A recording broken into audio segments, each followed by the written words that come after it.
Chapter 12.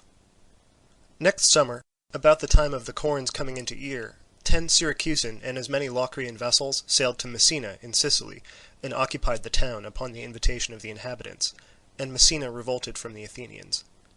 The Syracusans contrived this chiefly because they saw that the place afforded an approach to Sicily, and feared that the Athenians might hereafter use it as a base for attacking them with a larger force. The Locrians because they wished to carry on hostilities from both sides of the strait, and to reduce their enemies, the people of Rhegium. Meanwhile the Locrians had invaded the Rhegian territory with all their forces, to prevent their succouring Messina, and also at the instance of some exiles from Rhegium who were with them, the long factions by which that town had been torn rendering it for the moment incapable of resistance, and thus furnishing an additional temptation to the invaders. After devastating the country, the Locrian land forces retired, their ships remaining to guard Messina, while others were being manned for the same destination to carry on the war from thence. About the same time in the spring, before the corn was ripe, the Peloponnesians and their allies invaded Attica under Agis, the son of Archidamus, king of the Lacedaemonians, and sat down and laid waste the country. Meanwhile the Athenians sent off the 40 ships which they had been preparing to Sicily, with the remaining generals Eurymedon and Sophocles, their colleague Pythodorus having already proceeded from thither. These had also instructions as they sailed to look to the Corcyraeans in the town who were being plundered by the exiles in the mountains. To support these exiles, 60 Peloponnesian vessels had lately sailed, it being thought that the famine raging in the city would make it easy for them to reduce it. Demosthenes also, who had remained without employment since his return from Acarnania, applied and obtained permission to use the fleet, if he wished it, upon the coast of Peloponnese. Off Laconia they heard that the Peloponnesian ships were already at Corcyra, upon which Eurymedon and Sophocles wished to hasten to the island, but Demosthenes required them first to touch at Pylos, and do what was wanted there, before continuing their voyage. While they were making objections, a squall chanced to come on and carried the fleet into Pylos. Demosthenes at once urged them to fortify the place, it being for this that he had come on the voyage, and made them observe that there was plenty of stone and timber on the spot, and that the place was strong by nature, and together with much of the country round unoccupied. Pylos, or Coryphasium, as the Lacedaemonians call it, being about 45 miles distant from Sparta, and situated in the old country of the Messenians. The commanders told him that there was no lack of desert headlands in Peloponnese if he wished to put the city to expense by occupying them. He, however, thought that this place was distinguished from others of the kind by having a harbour close by, while the Messenians, the old natives of the country, speaking the same dialect as the Lacedaemonians, could do them the greatest mischief by their incursions from it, and would at the same time be a trusty garrison. After speaking to the captains of companies on the subject and failing to persuade either the generals or the soldiers, he remained inactive with the rest from stress of weather, until the soldiers themselves wanting occupation were seized with a sudden impulse to go round and fortify the place. Accordingly they set to work in earnest, and having no iron tools, picked up stones and put them together as they happened to fit, and where mortar was needed carried it on their backs, for want of hods, stooping down to make it stay on, and clasping their hands together behind to prevent it falling off, sparing no effort to be able to complete the most vulnerable points before the arrival of the Lacedaemonians, most of the place being sufficiently strong by nature without further fortifications. Meanwhile the Lacedaemonians were celebrating a festival, and also at first made light of the news, in the idea that whenever they chose to take the field the place would be immediately evacuated by the enemy, or easily taken by force, the absence of their army before Athens having also something to do with their delay. The Athenians fortified the place on the land side, and where it most required it, in 6 days, and leaving Demosthenes with 5 ships to garrison it, with the main body of the fleet, hastened on their voyage to Corcyra and Sicily. As soon as the Peloponnesians in Attica heard of the occupation of Pylos, they hurried back home, the Lacedaemonians and their king Agis thinking that the matter touched them nearly. Besides having made the invasion early in the season, and while the corn was still green, most of their troops were short of provisions. The weather also was unusually bad for the time of year, and greatly distressed their army. Many reasons thus combined to hasten their departure, and to make this invasion a very short one. Indeed, they only stayed 15 days in Attica. About the same time the Athenian general Simonides, getting together a few Athenians from the garrisons, and a number of the allies in those parts, took Eion in Thrace, a Mendaean colony, and hostile to Athens, by treachery, but had no sooner done so than the Chalcidians and Bottiaeans came up and beat him out of it, with the loss of many of his soldiers. On the return of the Peloponnesians from Attica, the Spartans themselves and the nearest of the Perioeci at once set out for Pylos, the other Lacedaemonians following more slowly, as they had just come in from another campaign. Word was also sent round Peloponnese to come up as quickly as possible to Pylos, while the 60 Peloponnesian ships were sent for from Corcyra, and being dragged by their crews across the isthmus of Leucas, passed unperceived by the Athenian squadrons at Zakynthos, and reached Pylos, where the land forces had arrived before them. Before the Peloponnesian fleet sailed in, Demosthenes found time to send out unobserved 2 ships to inform Eurymedon and the Athenians on board the fleet at Zakynthos of the danger of Pylos, and to summon them to his assistance. While the ships hastened on their voyage in obedience to the orders of Demosthenes, the Lacedaemonians prepared to assault the fort by land and sea, hoping to capture with ease a work constructed in haste and held by a feeble garrison. Meanwhile, as they expected the Athenian ships to arrive from Zakynthos, they intended, if they failed to take the place before, to block up the entrances of the harbour to prevent their being able to anchor inside it. For the island of Sphacteria, stretching along in a line close to the front of the harbour, at once makes it safe and narrows its entrances, leaving a passage for 2 ships on the side nearest Pylos and the Athenian fortifications, and for 8 or 9 on that next the rest of the mainland. For the rest, the island was entirely covered with wood and without paths through not being inhabited, and about 1 mile and 5 furlongs in length. The inlets the Lacedaemonians meant to close with a line of ships placed close together, with their prows turned toward the sea, and meanwhile, fearing that the enemy might make use of the island to operate against them, carried over some heavy infantry thither, stationing others along the coast. By this means the island and the continent would be alike hostile to the Athenians, as they would be unable to land on either, and the shore of Pylos itself outside the inlet toward the open sea having no harbour, and therefore presenting no point which they could use as a base to relieve their countrymen, they, the Lacedaemonians, without sea fight or risk, would in all probability become masters of the place, occupied as it had been on the spur of the moment and unfurnished with provisions. This being determined, they carried over to the island the heavy infantry, drafted by lot from all the companies. Some others had crossed over before in relief parties, but these last who were left there were 420 in number, with their Helot attendants, commanded by Epitadas, son of Melobras. Meanwhile Demosthenes, seeing the Lacedaemonians about to attack him by sea and land at once, himself was not idle.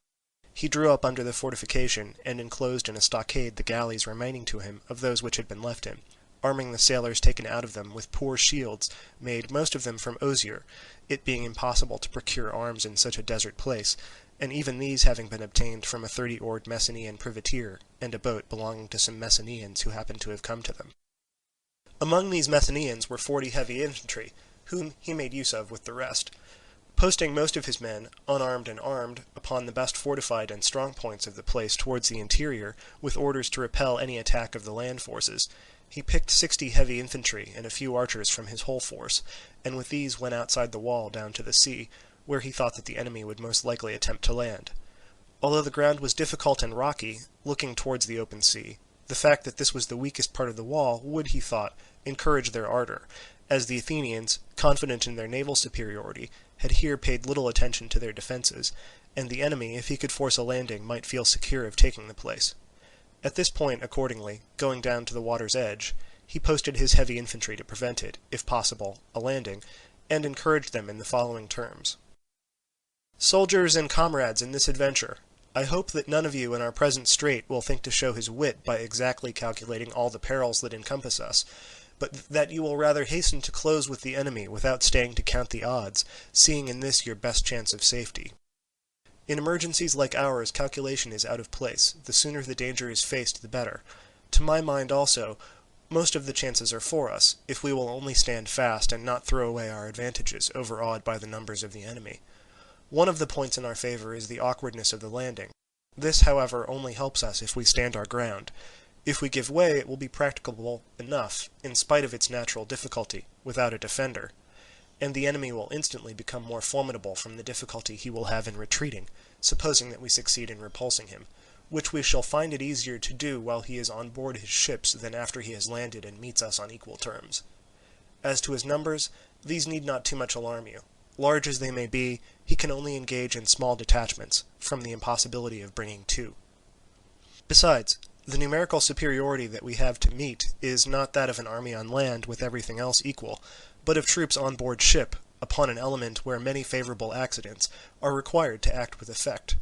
I therefore consider that his difficulties may be fairly set against our numerical deficiencies, and at the same time I charge you, as Athenians who know by experience what landing from ships on hostile territory means, and how impossible it is to drive back an enemy determined enough to stand his ground, and not to be frightened away by the surf and the terrors of the ships sailing in,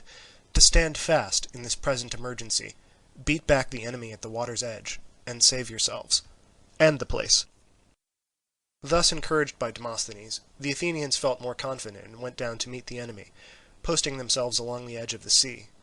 The Lacedaemonians now put themselves in movement and simultaneously assaulted the fortifications with their land forces and with their ships, 43 in number, under their admiral Thrasymelidas, son of Cratesicles, a Spartan who made his attack just where Demosthenes expected. The Athenians had thus to defend themselves on both sides, from the land and from the sea, the enemy rowing up in small detachments, the one relieving the other, it being impossible for many to bring to at once,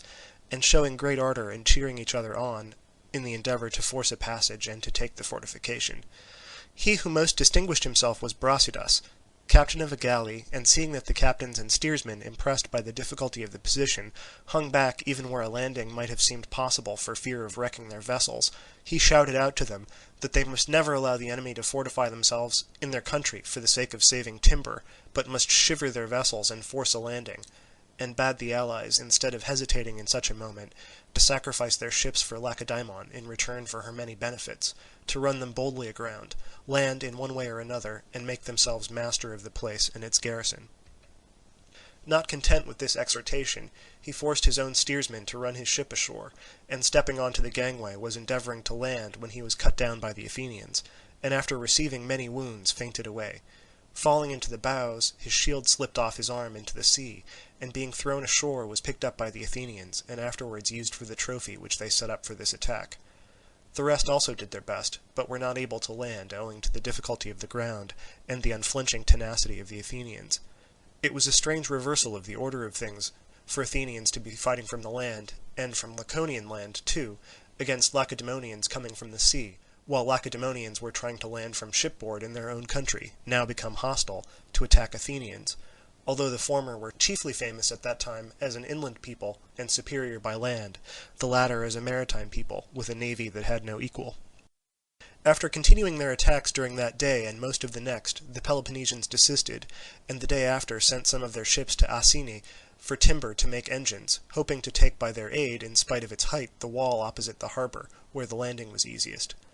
At this moment the Athenian fleet from Zakynthos arrived, now numbering 50 sail, having been reinforced by some of the ships on guard at Naupactus, and by 4 Chian vessels. Seeing the coast and the island both crowded with heavy infantry, and the hostile ships in harbour showing no signs of sailing out, at a loss where to anchor, they sailed for the moment to the desert island of Prote, not far off, where they passed the night. The next day they got under way in readiness to engage in the open sea if the enemy chose to put out to meet them, being determined in the event of his not doing so to sail in and attack him. The Lacedaemonians did not put out to sea, and having omitted to close the inlets as they had intended, remained quiet on shore, engaged in manning their ships, and getting ready, in case of anyone sailing in, to fight in the harbour, which is a fairly large one. Perceiving this, the Athenians advanced against them by each inlet, and falling on the enemy's fleet, most of which was by this time afloat and in line, at once put it to flight, and giving chase as far as the short distance allowed, disabled a good many vessels, and took 5, one with its crew on board, dashing in at the rest that had taken refuge on shore, and battering some that were still being manned before they could put out, and lashing on to their own ships, and towing off empty others whose crews had fled. At this sight the Lacedaemonians, maddened by a disaster which cut off their men on the island, rushed to the rescue, and going into the sea with their heavy armour, laid hold of the ships, and tried to drag them back, each man thinking that success depended on his individual exertions. Great was the melee, and great in contradiction to the naval tactics usual to the two combatants, the Lacedaemonians in their excitement and dismay being actually engaged in a sea fight on land, while the victorious Athenians, in their eagerness to push their success as far as possible, were carrying on a land fight from their ships. After great exertions and numerous wounds on both sides, they separated, the Lacedaemonians saving their empty ships, except those first taken, and both parties returning to their camps. The Athenians set up a trophy, gave back the dead, secured the wrecks, and at once began to cruise around and jealously watch the island, with its intercepted garrison, while the Peloponnesians on the mainland, whose contingents had now all come up, stayed where they were before Pylos. When the news of what had happened at Pylos reached Sparta, the disaster was thought so serious that the Lacedaemonians resolved that the authorities should go down to the camp and decide on the spot what was best to be done. There, seeing that it was impossible to help their men, and not wishing to risk their being reduced by hunger or overpowered by numbers, they determined, with the consent of the Athenian generals, to conclude an armistice at Pylos and send envoys to Athens to obtain a convention, and to endeavour to get back their men as quickly as possible. The generals accepting their offers, an armistice was concluded upon the terms following: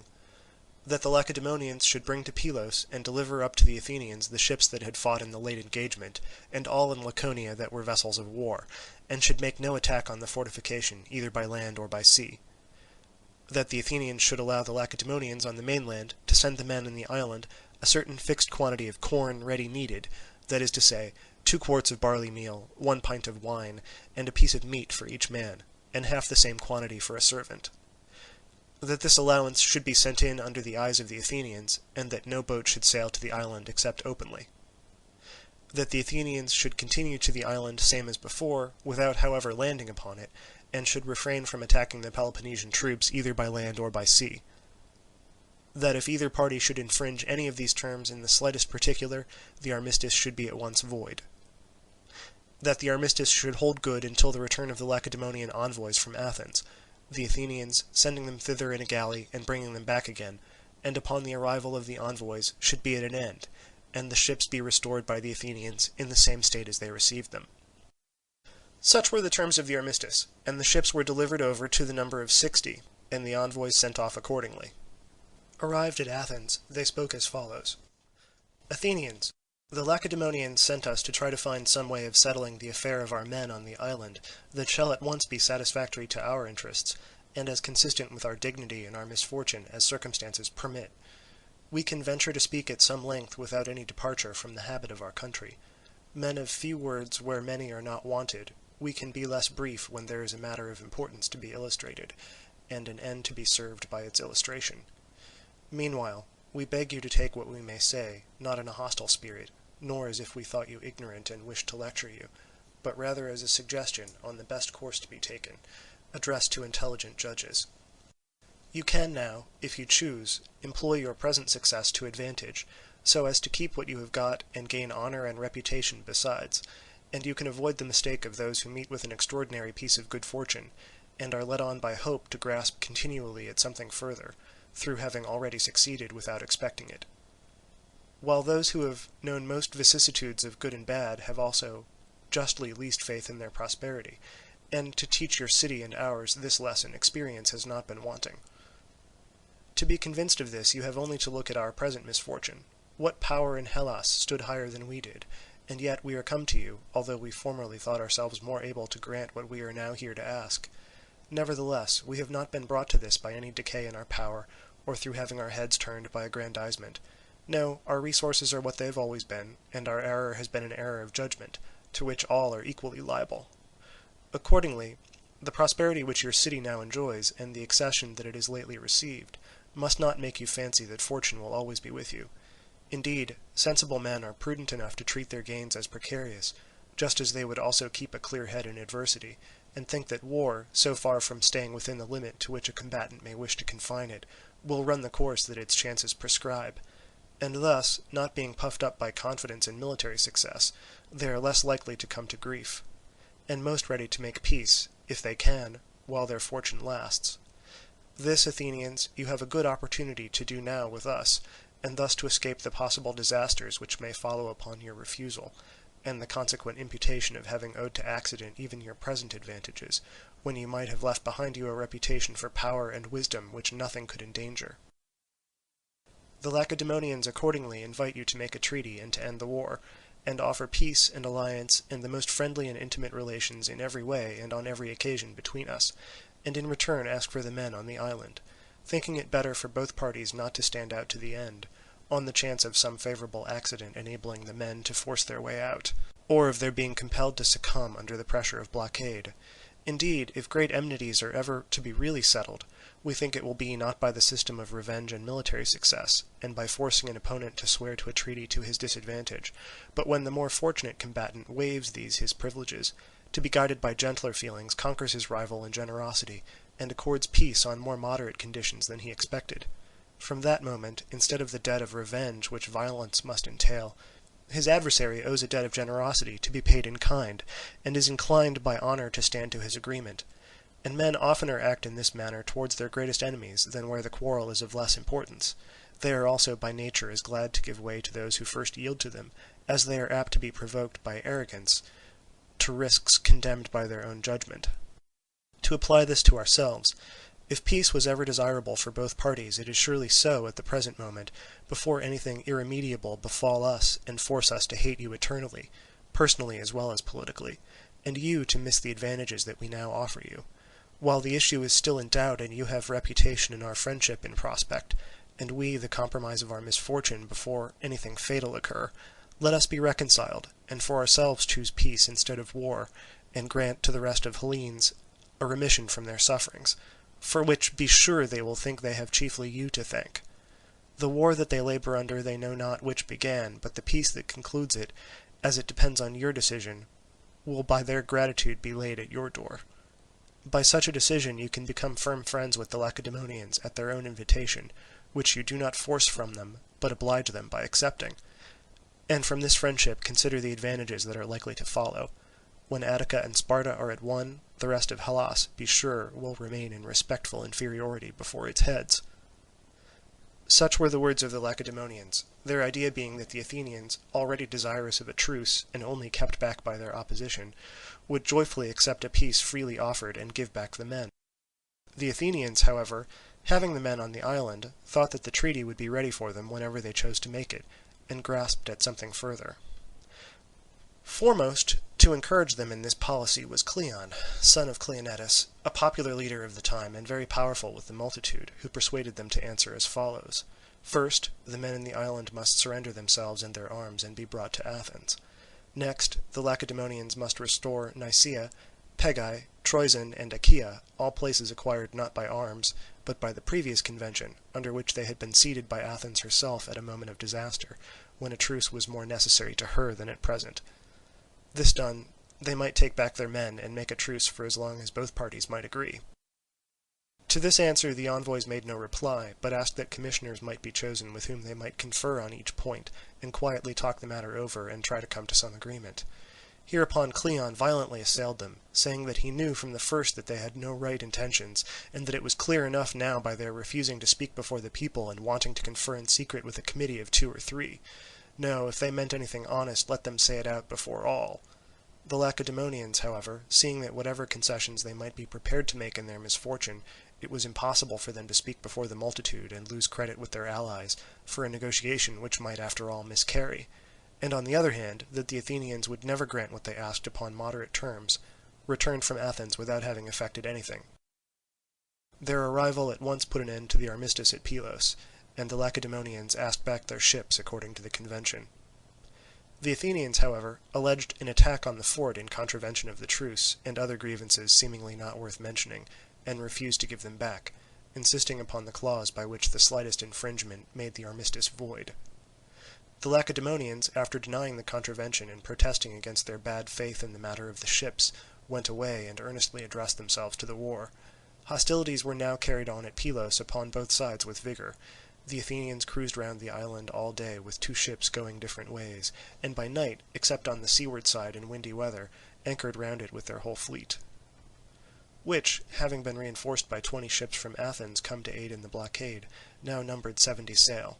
while the Peloponnesians remained encamped on the continent, making attacks on the fort, and on the lookout for any opportunity which might offer itself for the deliverance of their men.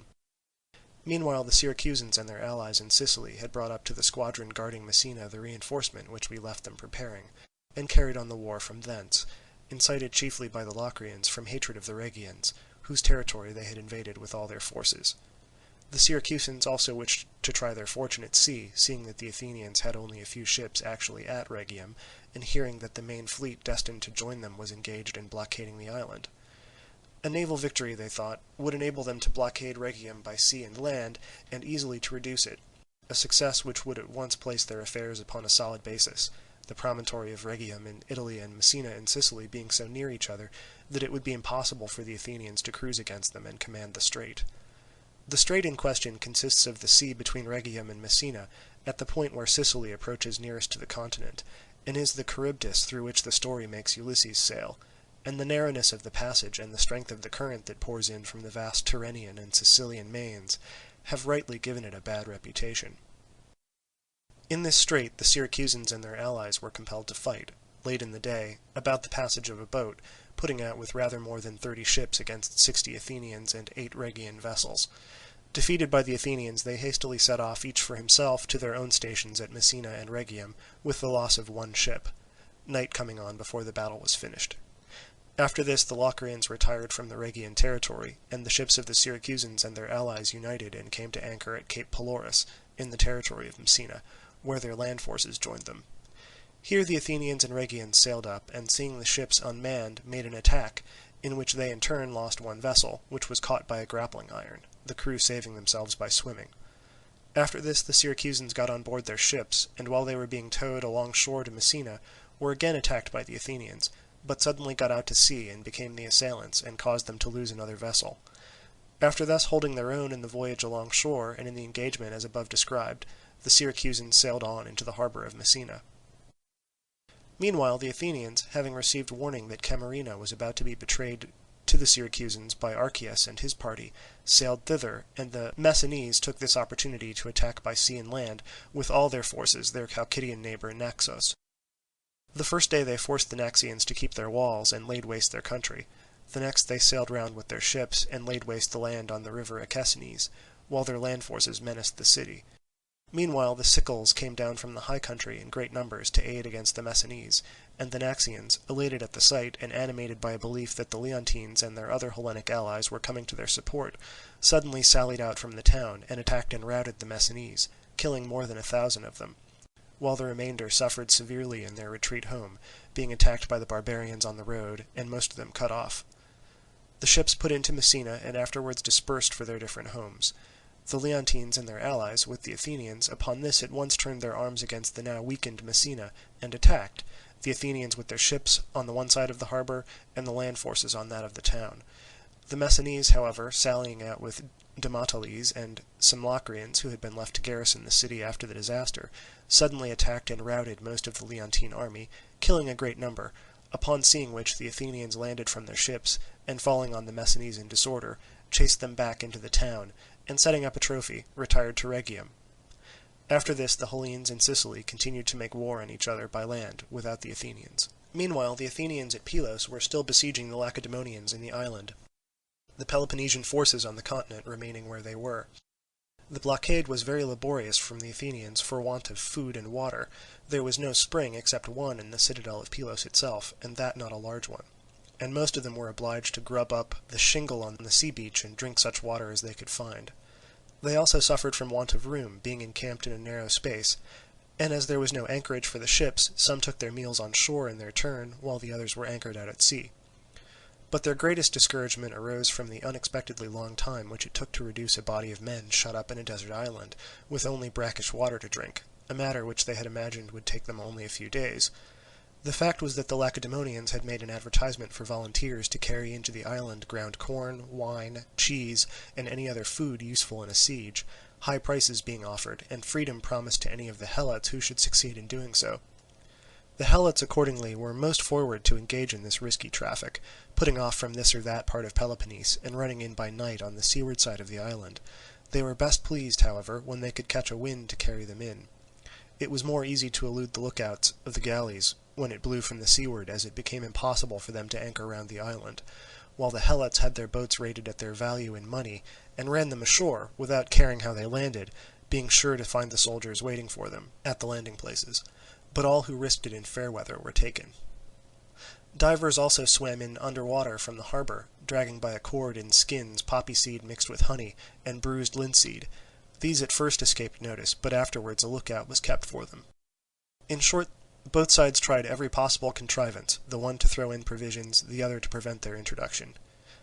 At Athens, meanwhile, the news that the army was in great distress, and that corn found its way into the men on the island, caused no small perplexity, and the Athenians began to fear that winter might come on and find them still engaged in the blockade. They saw that the convoying of provisions round Peloponnese would then be impossible. The country offered no resources in itself, and even in summer they could not send round enough. The blockade of a place without harbours could no longer be kept up, and the men would either escape by the siege being abandoned, or would watch for bad weather and sail out in the boats that brought in their corn. What caused still more alarm was the attitude of the Lacedaemonians, who must, it was thought by the Athenians, feel themselves on strong ground not to send them any more envoys, and they began to repent having rejected the treaty. Cleon, perceiving the disfavour with which he was regarded for having stood in the way of the convention, now said that their informants did not speak the truth, and upon the messengers recommending them, if they did not believe them, to send some commissioners to see, Cleon himself and Theagenes were chosen by the Athenians as commissioners. Aware that he would now be obliged either to say what had been already said by the men whom he was slandering, or be proved a liar if he said the contrary, he told the Athenians, whom he saw to be not altogether disinclined for a fresh expedition, that instead of sending and wasting their time and opportunities, if they believed what was told them, they ought to sail against the men. And pointing at Nicias, son of Niceratus, then general, whom he hated, he tauntingly said that it would be easy, if they had men for generals, to sail with a force and take those in the island, and that if he had himself been in command, he would have done it. Nicias, seeing the Athenians murmuring against Cleon for not sailing now if it seemed him so easy, and further seeing himself the object of attack, told him that for all the generals cared, he might take what force he chose and make the attempt.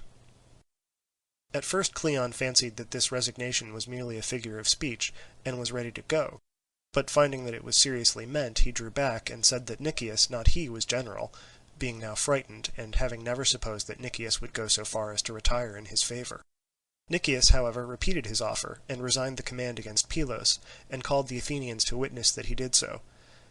And as the multitude is wont to do, the more Cleon shrank from the expedition and tried to back out of what he had said, the more they encouraged Nicias to hand over his command, and clamoured at Cleon to go. At last, not knowing how to get out of his words, he undertook the expedition, and came forward and said that he was not afraid of the Lacedaemonians, but would sail without taking any one from the city with him, except the Lemnians and Imbrians that were at Athens, with some targeteers that had come up from Aeneas, and 400 archers from other quarters. With these and the soldiers at Pylos, he would within 20 days either bring the Lacedaemonians alive, or kill them on the spot. The Athenians could not help laughing at this fatuity, while sensible men comforted themselves with the reflection that they must gain in either circumstance. Either they would be rid of Cleon, which they rather hoped, or if disappointed in this expectation, would reduce the Lacedaemonians. After he had settled everything in the assembly, and the Athenians had voted him the command of the expedition, he chose as his colleague Demosthenes, one of the generals at Pylos, and pushed forward the preparations for his voyage. His choice fell upon Demosthenes because he heard that he was contemplating a descent on the island. The soldiers, distressed by the difficulties of the position, and rather besieged than besiegers, being eager to fight it out, while the firing of the island had increased the confidence of the general. He had been at first afraid because the island, having never been inhabited, was almost entirely covered with wood and without paths, thinking this to be in the enemy's favour, as he might land with a large force, and yet might suffer loss by an attack from an unseen position. The mistakes and forces of the enemy the wood would be in great measure conceal from him, while every blunder of his own troops would be at once detected, and they would thus be able to fall upon him unexpectedly, just where they pleased, the attack being always in their power. If, on the other hand, he should force them to engage in the thicket, the smaller number who knew the country would, he thought, have advantage over the larger who were ignorant of it, while his own army might be cut off imperceptibly, in spite of its numbers, as the men would not be able to see where to succour each other. The Aetolian disaster, which had been mainly caused by the wood, had not a little to do with these reflections. Meanwhile, one of the soldiers who were compelled by want of room to land on the extremities of the island and take their dinners, with outposts fixed to prevent a surprise, set fire to a little of the wood without meaning to do so, and as it came on to blow soon afterward, almost the whole was consumed before they were aware of it. Demosthenes was now able for the first time to see how numerous the Lacedaemonians really were, having up to this moment been under the impression that they took in provisions for a smaller number. He also saw that the Athenians thought success important and were anxious about it, and that it was now easier to land on the island. and accordingly got ready for the attempt, sent for troops from the allies in the neighbourhood, and pushed forward his other preparations. At this moment Cleon arrived in Pylos with the troops which he had asked for, having sent on word to say that he was coming. The first step taken by the two generals after their meeting was to send a herald to the camp on the mainland, and to ask if they were disposed to avoid all risk, and to order the men on the island to surrender themselves in their arms, to be kept in gentle custody until some general convention should be concluded. On the rejection of this proposition, the generals let 1 day pass, and the next, embarking all their heavy infantry on board a few ships, put out by night, and a little before dawn landed on both sides of the island from the open sea and from the harbour, being about 800 strong, and advanced with a run against the first post in the island. The enemy had distributed his force as follows. In the first post there were about 30 heavy infantry. The centre and most level part, where the water was held by the main body, and by Epitadas their commander, while a small party guarded the very end of the island toward Pylos, which was precipitous on the seaside, and very difficult to attack from the land, and where there was also a sort of old fort of stones rudely put together, which they thought might be useful to them, in case they should be forced to retreat. Such was their disposition. The advanced post thus attacked by the Athenians was at once put to the sword, the men being scarcely out of bed and still arming, the landing having taken them by surprise, as they fancied the ships were only sailing as usual to their stations for the night. As soon as day broke, the rest of the army landed, that is to say, all the crews of rather more than 70 ships, except the lowest rank of oars, with the arms they carried, 800 archers, and as many targeteers, the Messenian reinforcements, and all the other troops on duty round Pylos except the garrison of the fort. The tactics of Demosthenes had divided them into companies of 200 more or less, and made them occupy the highest points in order to paralyze the enemy by surrounding him on every side, and thus leaving him, without any tangible adversary, exposed to the crossfire of their host, plied by those in his rear if he attacked in front, and by those on one flank if he moved against those on the other.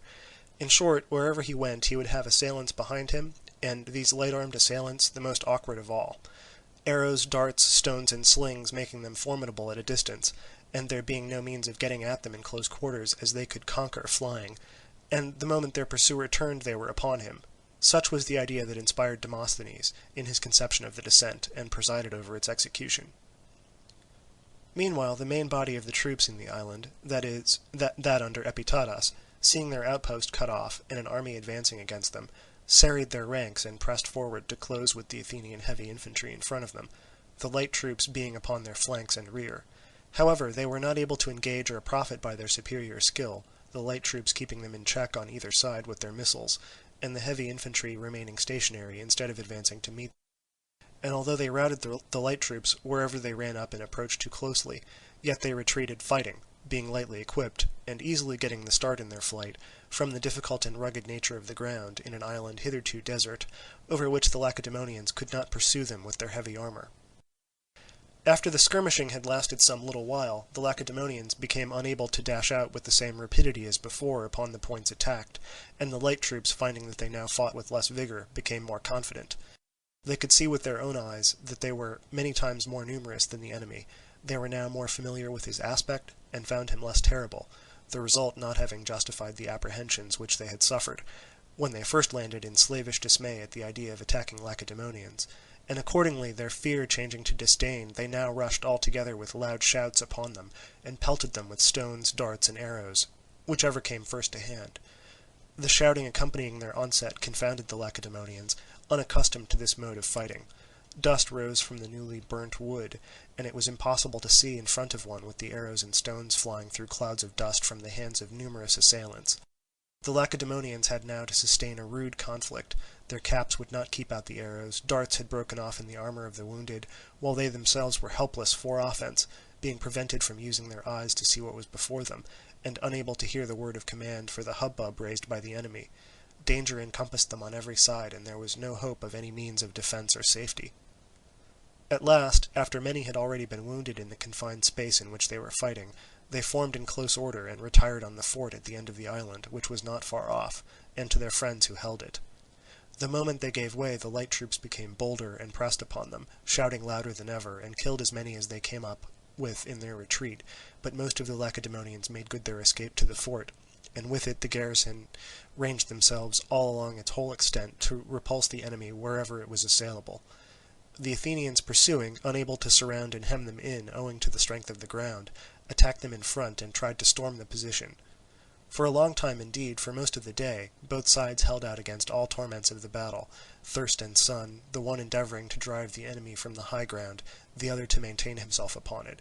being now more easy for the Lacedaemonians to defend themselves than before, as they could not be surrounded on the flanks.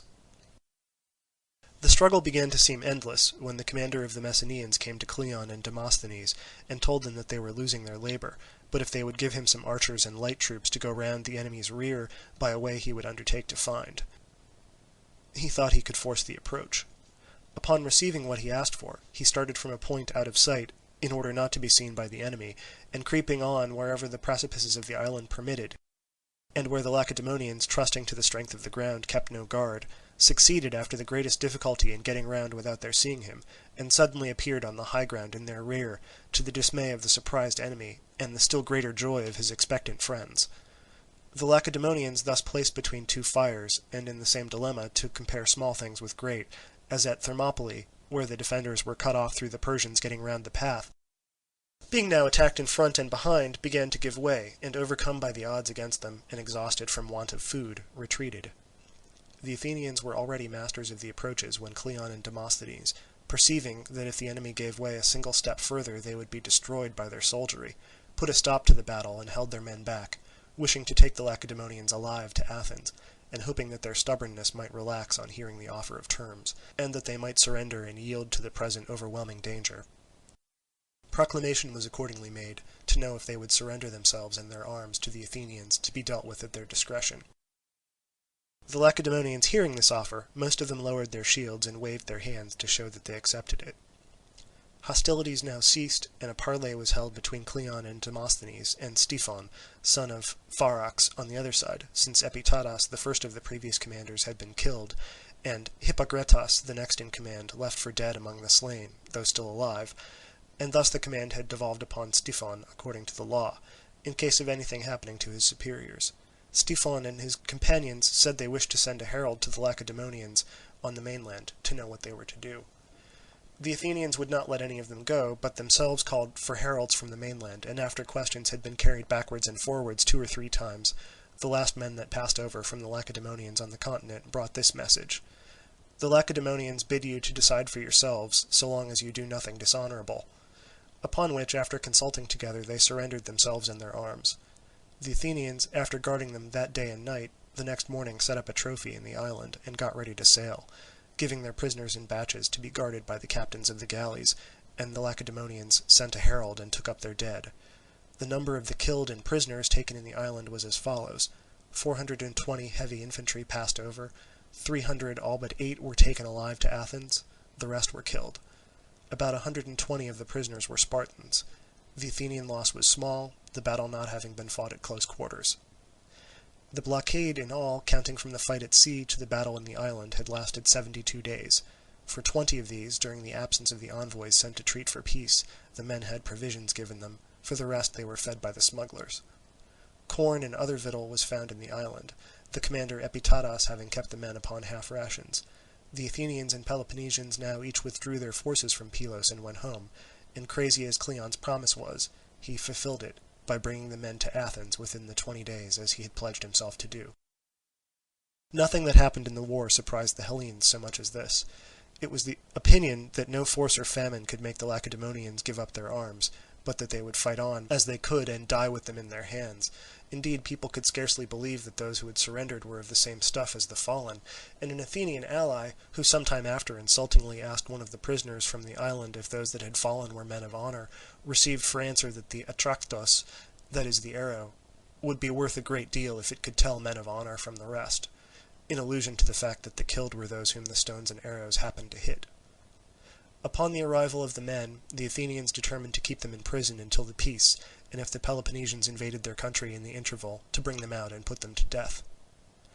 Meanwhile, the defence of Pylos was not forgotten. The Messenians from Naupactus sent to their old country, to which Pylos formerly belonged, some of the likeliest of their number, and began a series of incursions into Laconia, which their common dialect rendered most destructive. The Lacedaemonians, hitherto without experience of incursions or a warfare of the kind, finding the Helots deserting and fearing the march of revolution in their country, began to be seriously uneasy, and in spite of their unwillingness to betray this to the Athenians, began to send envoys to Athens, and tried to recover Pylos and the prisoners. The Athenians, however, kept grasping at more, and dismissed envoy after envoy without their having effected anything. Such was the history of the affair of Pylos. Chapter 13. The same summer, directly after these events, the Athenians made an expedition against the territory of Corinth, with 80 ships and 2,000 Athenian heavy infantry, and 200 cavalry on board horse transports, accompanied by the Milesians, Andrians, and Carystians from the allies, under the command of Nicias, son of Niceratus, with 2 colleagues. Putting out to sea, they made land at daybreak between Chersonese and Rhytus, at the beach of the country underneath the Solygian hill, upon which the Dorians in old times established themselves and carried on war against the Aeolian inhabitants of Corinth, and where a village now stands, called Solygia. The beach where the fleet came to is about 1.5 miles from the village, 7 miles from Corinth, and 2.25 from the isthmus. The Corinthians had heard from Argos of the coming of the Athenian armament, and had all come up the isthmus long before, with the exception of those who lived beyond it, and also of 500 who were away in garrison in Ambracia and Leucadia, and they were there in full force watching for the Athenians to land. These last, however, gave them the slip by coming in the dark, and being informed by signals of the fact that the Corinthians left half their number at Cenchreae, in case the Athenians should go against Crommyon, and marched in all haste to the rescue. Battus, one of the 2 generals present at the action, went with a company to defend the village of Solygia, which was unfortified. Lycophron remained to give battle with the rest. The Corinthians first attacked the right wing of the Athenians, which had just landed in front of Chersonese, and afterwards the rest of the army. The battle was an obstinate one, and fought throughout hand to hand. The right wing of the Athenians and Carystians, who had been placed at the end of the line, received, and with some difficulty repulsed the Corinthians, who thereupon retreated to a wall upon the rising ground behind, and throwing down the stones upon them, came on again singing the paean, and being received by the Athenians, were again engaged at close quarters. At this moment a Corinthian company, having come to the relief of the left wing, routed and pursued the Athenian right to the sea, whence they were in their turn driven back by the Athenians and Carystians from the ships. Meanwhile the rest of the army on either side fought on tenaciously, especially the right wing of the Corinthians, where Lycophron sustained the attack of the Athenian left, which it was feared might attempt the village of Solygia. After holding on for a long while without either giving way, the Athenians, aided by their horse, of which the enemy had none, at length routed the Corinthians, who retired to the hill, and halting, remained quiet there, without coming down again. It was in this rout of the right wing that they had the most killed, Lycophron their general being among the number. The rest of the army, broken and put to flight in this way without being seriously pursued or hurried, retired to the high ground, and there took up its position. The Athenians, finding that the enemy no longer offered to engage them, stripped his dead, and took up their own, and immediately set up a trophy. Meanwhile the half of the Corinthians left at Cenchreae to guard against the Athenians sailing on Crommyon, although unable to see the battle from Mount Oeneon, found out what was going on by the dust, and hurried up to the rescue, as did also the older Corinthians from the town, upon discovering what had occurred. The Athenians, seeing them all coming against them, and thinking that they were reinforcements arriving from the neighbouring Peloponnesians, withdrew in haste to their ships with their spoils and their own dead, except 2 that they left behind, not being able to find them, and going on board crossed over to the islands opposite, and from thence sent a herald, and took up under truce the bodies which they had left behind. 212 Corinthians fell in the battle, and rather less than 50 Athenians. Weighing from the islands, the Athenians sailed the same day to Crommyon in the Corinthian territory, about 13 miles from the city, and coming to anchor laid waste the country, and passed the night there. The next day, after first coasting along to the territory of Epidaurus, and making a descent there, they came to Methana between Epidaurus and Troezen, and drew a wall across, and fortified the isthmus of the peninsula, and left a post there from which incursions were henceforth made upon the country of Troezen, Haliae, and Epidaurus. After walling off this spot, the fleet sailed off home. While these events were going on, Eurymedon and Sophocles had put to sea with the Athenian fleet from Pylos on their way to Sicily, and arriving at Corcyra joined the townsmen in an expedition against the party established on Mount Istone, who had crossed over, as I've mentioned, after the revolution and become masters of the country, to the great hurt of the inhabitants. Their stronghold having been taken by an attack, the garrison took refuge in a body upon some high ground, and there capitulated, agreeing to give up their mercenary auxiliaries, lay down their arms, and commit themselves to the discretion of the Athenian people. The generals carried them across under truce to the island of Ptychia, to be kept in custody until they could be sent to Athens, upon the understanding that, if any were caught running away, all would lose the benefit of the treaty. Meanwhile, the leaders of the Corcyraean commons, afraid that the Athenians might spare the lives of the prisoners, had recourse to the following stratagem. They gained over some few men on the island by secretly sending friends with instructions to provide them with a boat, and to tell them, as if for their own sakes, that they had best escape as quickly as possible, as the Athenian generals were going to give them up to the Corcyraean people. These representations succeeding, it was so arranged that the men were caught sailing out in the boat that was provided, and the treaty became void accordingly, and the whole body were given up to the Corcyraeans. For this result the Athenian generals were in a great measure responsible. Their evident disinclination to sail for Sicily, and thus to leave to others the honour of conducting the men to Athens, encouraged the intriguers in their design, and seemed to affirm the truth of their representations. The prisoners thus handed over were shut up by the Corcyraeans in a large building, and afterwards taken out by 20s, and led past 2 lines of heavy infantry, one on each side, being bound together, and beaten and stabbed by the men in the lines, whenever any saw pass a personal enemy, while men carrying whips went by their side and hastened on the road those that walked too slowly. As many as 60 men were taken out and killed in this way without the knowledge of their friends in the building, who fancied they were merely being moved from one prison to another. At last, however, someone opened their eyes to the truth, upon which they called upon the Athenians to kill them themselves, if such was their pleasure, and refusing any longer to go out of the building, and said that they would do all they could to prevent anyone coming in.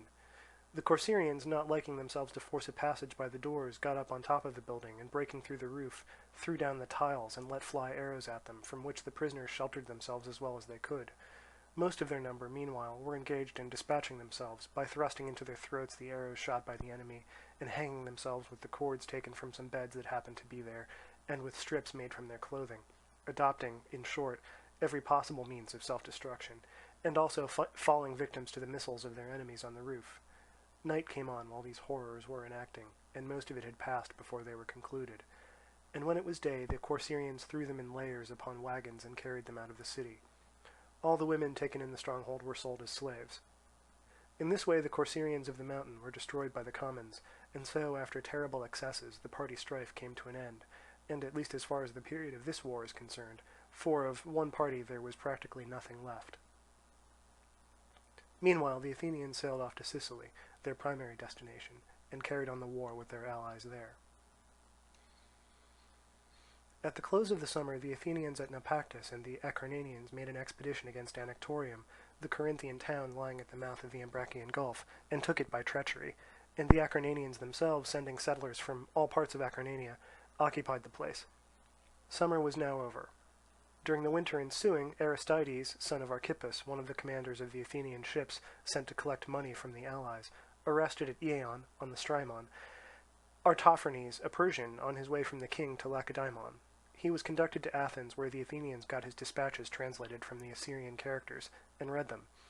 With numerous references to other subjects, they in substance told the Lacedaemonians that the king did not know what they wanted, as of the many ambassadors they had sent him, no 2 ever told the same story. If, however, they were prepared to speak plainly, they might send him some envoys with this Persian. The Athenians afterwards sent back Artaphernes in a galley to Ephesus, and ambassadors with him, who heard there of the death of King Artaxerxes, son of Xerxes, which took place about that time, and so returned home. The same winter the Chians pulled down their new wall at the command of the Athenians, who suspected them of meditating an insurrection, after first, however, obtaining pledges from the Athenians, and security, as far as this was possible, for their continuing to treat them as before. Thus the winter ended, and with it ended the 7th year of this war, of which Thucydides is the historian. In the first days of the next summer there was an eclipse of the sun at the time of new moon, and, in the early part of the same month, an earthquake. Meanwhile the Mytilenean and other Lesbian exiles set out, for the most part from the continent, with mercenaries hired in Peloponnese, and others levied on the spot, and took Rhoetium, but restored it without injury on the receipt of 2,000 Phocaean staters. After this they marched against Antandrus, and took the town by treachery, their plan being to free Antandrus and the rest of the Actaean towns, formerly owned by Mytilene but now held by the Athenians. Once fortified there, they would have every facility for shipbuilding from the vicinity of Ida, and the consequent abundance of timber, and plenty of other supplies, and might from this base easily ravage Lesbos, which was not far off, and make themselves masters of the Aeolian towns on the continent. While these were the schemes of the exiles, the Athenians in the same summer made an expedition with 60 ships, 2,000 heavy infantry, a few cavalry, and some allied troops from Miletus and other parts against Cythera, under the command of Nicias son of Nicostratus son of Diotrephes, and Autocles son of Ptolemais. Cythera is an island lying off Laconia, opposite Malea.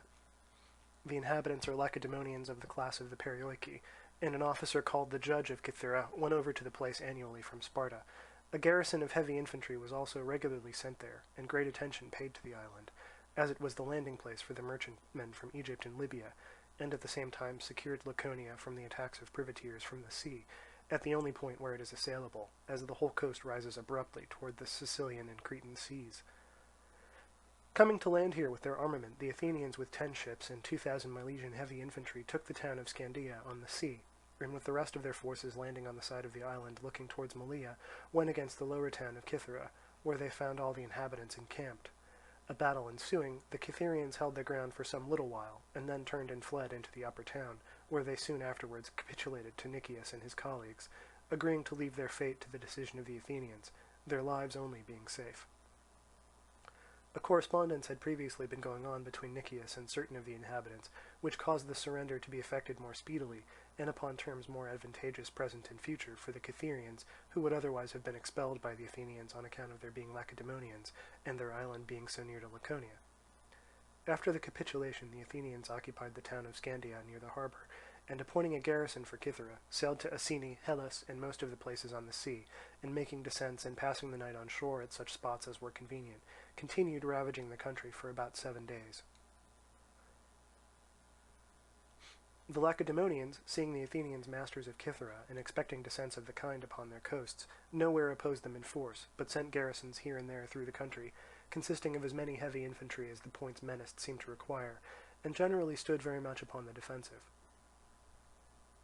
After the severe and unexpected blow that had befallen them in the island, the occupation of Pylos and Cythera, and the apparition on every side of a war whose rapidly defied precaution, they lived in constant fear of internal revolution, and now took the unusual step of raising 400 horse and a force of archers, and became more timid than ever in military matters, finding themselves involved in a maritime struggle, which their organization had never contemplated, and that against Athenians, with whom an enterprise unattempted was always looked upon as a success sacrificed. Besides this, their late numerous reverses of fortune, coming close upon one another without any reason, had thoroughly unnerved them, and they were always afraid of a second disaster like that on the island, and thus scarcely dared to take the field, but fancied that they could not stir without a blunder, for being new to the experience of adversity, they had lost all confidence in themselves. Accordingly, they now allowed the Athenians to ravage their seaboard without making any movement, the garrisons in whose neighbourhood the descents were made, always thinking their numbers insufficient, and sharing the general feeling. A single garrison which ventured to resist near Cotyrta and Aphrodisia struck terror by its charge into the scattered mob of light troops, but retreated, upon being received by the heavy infantry, with the loss of a few men and some arms, for which the Athenians set up a trophy, and then sailed off to Cythera. From thence they sailed round to Epidaurus Limera, ravaged part of the country, and so came to Thyrea in the Canurian territory, upon the Argive and Laconian border. This district had been given by its Lacedaemonian owners to the expelled Aeginetans to inhabit, in return for their good offices at the time of the earthquake and the rising of the Helots, and also because, although subject of Athens, they had always sided with Lacedaemon. While the Athenians were still at sea, the Aeginetans evacuated a fort which they were building upon the coast, and retreated into the upper town where they lived, rather more than a mile from the sea. One of the Lacedaemonian district garrisons, which was helping them in the work, refused to enter here with them at their entreaty, thinking it dangerous to shut themselves up within the wall, and retiring to the high ground remained quiet, not considering themselves a match for the enemy. Meanwhile the Athenians landed, and instantly advanced with all their forces and took Thyrea. The town they burnt, pillaging what was in it. The Aeginetans who were not slain in action they took with them to Athens, with Tantalus, son of Patroclus, their Lacedaemonian commander, who had been wounded and taken prisoner. They also took with them a few men from Cythera, whom they thought it safest to remove. These the Athenians determined to lodge in the islands. The rest of the Cytherians were to retain their lands and pay 4 talents tribute, the Aeginetans captured to be all put to death on account of the old inveterate feud, and Tantalus to share the imprisonment of the Lacedaemonians taken on the island. That same summer, the inhabitants of Camarina and Gela in Sicily first made an armistice with each other, after which embassies from all the other Sicilian cities assembled at Gela to try to bring about a pacification. After many expressions of opinion on one side and the other, according to the griefs and pretensions of the different parties complaining, Hermocrates, son of Hermon, a Syracusan, the most influential man among them, addressed the following words to the assembly. If I now address you, Sicilians, it is not because my city is the least in Sicily, or the greatest sufferer by the war, but in order to state publicly what appears to me to be the best policy for the whole island. That war is an evil is a proposition so familiar to everyone that it would be tedious to develop it. No one is forced to engage in it by ignorance or kept out of it by fear if he fancies there is anything to be gained by it. To the former the gain appears greater than the danger, while the latter would rather stand the risk than put up with any immediate sacrifice. But if both should happen to have chosen the wrong moment for acting in this way, advice to make peace would not be unserviceable. And this, if we did but see it, is just what we stand most in need of at the present juncture. I suppose that no one will dispute that we went to war at first in order to serve our own several interests, that we are now, in view of the same interests, debating how we can make peace, and that if we separate without having as we think our rights, we shall go to war again. And yet, as men of sense, we ought to see that our separate interests are not alone at stake in the present Congress. There is also the question whether we still have time to save Sicily, the whole of which, in my opinion, is menaced by Athenian ambition. And we ought to find in the name of that people more imperious arguments for peace than any which I can advance, when we see that the first power in Hellas watching our mistakes with the few ships that she has at present in our waters, and under the fair name of alliance speciously seeking to turn to account the natural hostility that exists between us.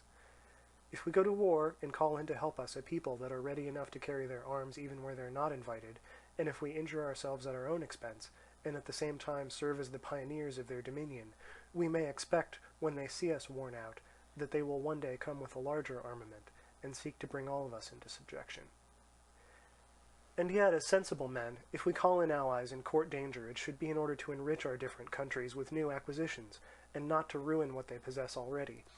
And we should understand that the intestine discords which are so fatal to communities generally will be equally so to Sicily, if we, its inhabitants, absorbed in our local quarrels, neglect the common enemy. These considerations should reconcile individual with individual and city with city, and unite us in a common effort to save the whole of Sicily. Nor should anyone imagine that the Dorians only are enemies of Athens, while the Chalcidian race is secured by its Ionian blood. The attack in question is not inspired by hatred of one of two nationalities, but by a desire for the good things in Sicily, the common property of us all. This is proved by the Athenian reception of the Chalcidian invitation. An ally who has never given them any assistance whatever at once receives from them almost more than the treaty entitles him to. That the Athenians should cherish this ambition and practice this policy is very excusable, and I do not blame those who wish to rule, but those who are over ready to serve. It is just as much in men's nature to rule those who submit to them, as it is to resist those who molest them. One is not less invariable than the other. Meanwhile, all who see these dangers and refuse to provide for them properly, or who have come here without having made up their minds that our first duty is to unite to get rid of the common peril, are mistaken. The quickest way to be rid of it is to make peace with each other, since the Athenians menace us not from their own country, but from that of those who invited them here. In this way, instead of peace issuing in war, peace quietly ends our quarrels, and the guests who come hither under fair pretenses for bad ends will have good reason for going away without having attained them. So far as regards the Athenians, such are the great advantages proved inherent in a wise policy. Independently of this, in the face of the universal consent that peace is the first of blessings, how can we refuse to make it amongst ourselves? Or do you not think that the good which you have, and the ills that you complain of, would be better preserved and cured by quiet than war? That peace has its honours and splendours, of a less perilous kind, not to mention the numerous other blessings that one might dilate on, with the not less numerous miseries of war? These considerations should teach you not to disregard my words, but rather to look in them every one for his own safety.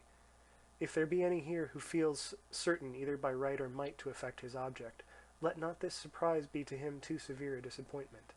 Let him remember that many before now have tried to chastise a wrongdoer, and failing to punish their enemy have not even saved themselves, while many who have trusted in force to gain an advantage, instead of gaining anything more, have been doomed to lose what they had. Vengeance is not necessarily successful because wrong has been done, or strength sure because it is confident. But the incalculable element in the future exercises the widest influence, and is the most treacherous, and yet in fact the most useful of all things, as it frightens us all equally, and thus makes us consider before attacking each other. Let us therefore now allow the undefined fear of this unknown future, and the immediate terror of the Athenians' presence to produce their natural impression, and let us consider any failure to carry out the programs that we may each have sketched out for ourselves as sufficiently accounted for by these obstacles, and send away the intruder from the country. And if everlasting peace be impossible between us, let us at all events make a treaty for as long a term as possible, and put off our private differences to another day. In fine, let us recognize that the adoption of my advice will leave us each citizens of a free state, and as such arbiters of our own destiny, able to return good or bad offices with equal effect, while its rejection will make us dependent on others, and thus not only impotent to repel an insult,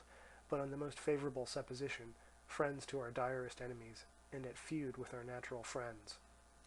For myself, though as I said at first, the representative of a great city, and able to think less of defending myself than of attacking others, I am prepared to concede something in provision of these dangers. I am not inclined to ruin myself for the sake of hurting my enemies, or so blinded by animosity as to think myself equally master of my own plans, and of fortune which I cannot command.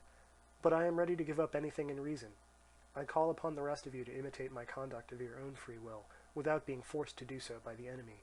There is no disgrace in connections giving way to one another, a Dorian to a Dorian, or a Chalcidian to his brethren. Above and beyond this we are neighbours, live in the same country, are girt by the same sea, and go by the same name of Sicilians. We shall go to war again, I suppose, when the time comes, and again make peace among ourselves by means of future congresses. But the foreign invader, if we are wise, will always find us united against him, since the hurt of one is in danger of all, and we shall never in future invite into the island either allies or mediators. By so acting we shall at the present moment do for Sicily a double service, ridding her at once of the Athenians and of civil war, and in future shall live in freedom at home and be less menaced from abroad. Such were the words of Hermocrates. The Sicilians took his advice, and came to an understanding among themselves to end the war, each keeping what they had, the Camarinians taking Morgantina at a price fixed to be paid to the Syracusans, and the allies of the Athenians called the officers in command, and told them that they were going to make peace, and that they would be included in the treaty. The generals assenting, the peace was concluded, and the Athenian fleet afterwards sailed away from Sicily. Upon their arrival at Athens, the Athenians banished Pythodorus and Sophocles, and fined Eurymedon for having taken bribes to depart when they might have subdued Sicily. So thoroughly had the present prosperity persuaded the citizens that nothing could withstand them, and that they could achieve what was possible and impracticable alike, with means ample or inadequate it mattered not. The secret of this was their general extraordinary success, which made them confuse their strength with their hopes. The same summer the Megarians in the city, pressed by the hostilities of the Athenians who invaded their country twice every year with all their forces, and harassed by the incursions of their own exiles at Pegae, who had been expelled in a revolution by the popular party, began to ask each other whether it would not be better to receive back their exiles and free the town from one of its two scourges. The friends of the emigrants, perceiving the agitation, now more openly than before demanded the adoption of this proposition, and the leaders of the commons, seeing that the sufferings of the times had tired out the constancy of their supporters, entered in their alarm into correspondence with the Athenian generals, Hippocrates, son of Ariphon, and Demosthenes, son of Alcisthenes, and resolved to betray the town, thinking this less dangerous to themselves than the return of the party which they had banished. It was accordingly arranged that the Athenians should first take the long walls extending for nearly a mile from the city to the port of Nicaea, to prevent the Peloponnesians coming to the rescue from that place, where they formed the sole garrison to secure the fidelity of Megara, and that after this the attempt should be made to put into their hands the upper town, which it was thought would come over with less difficulty. The Athenians, after plans had been arranged between themselves in their correspondence both as to words and actions, sailed by night to Minoa, the island off Megara, with 600 heavy infantry, under the command of Hippocrates, and took post in a quarry not far off, out of which bricks used to be taken for the walls. while Demosthenes, the other commander, with a detachment of Plataean light troops and another of Peripoli, placed himself in ambush in the precinct of Enyalius, which was still nearer. No one knew of it except those whose business it was to know that night. A little before daybreak, the traders in Megara began to act. Every night for a long time back, under pretense of marauding, in order to have a means of opening the gates, they had been used, with the consent of the officer in command, to carry by night a sculling boat upon a cart along the ditch to the sea, and so to sail out, bringing it back again before day upon the cart, and taking it within the wall through the gates, in order, as they pretended, to baffle the Athenian blockade at Minoa, there being no boat to be seen in the harbour.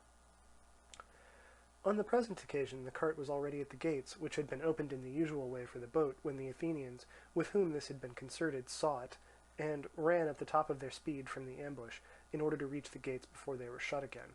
And while the cart was still there to prevent their being closed, their Megarian accomplices at the same moment killing the guard at the gates.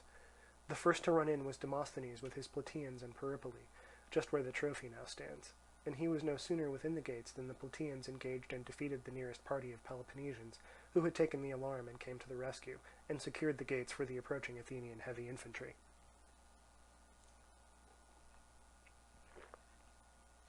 After this, each of the Athenians, as fast as they entered, went against the wall. A few of the Peloponnesian garrison stood their ground at first, and tried to repel the assault, and some of them were killed, but the main body took fright and fled, the night attack and the sight of the Megarian traders in arms against them, making them think that all Megara had gone over to the enemy.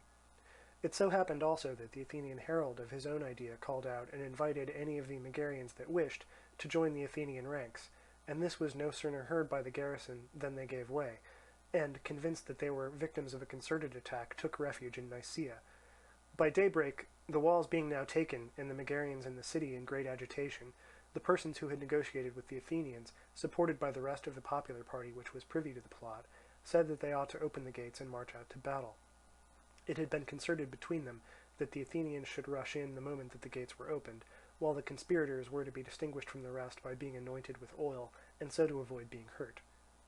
They could open the gates with more security, as 4,000 Athenian heavy infantry from Eleusis and 600 horse had marched all night, according to agreement, and were now close at hand.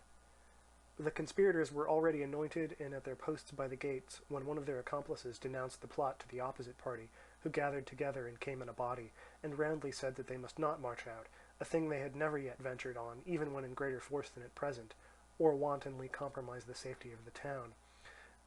and that if what they said was not attended to, the battle would have to be fought in Megara.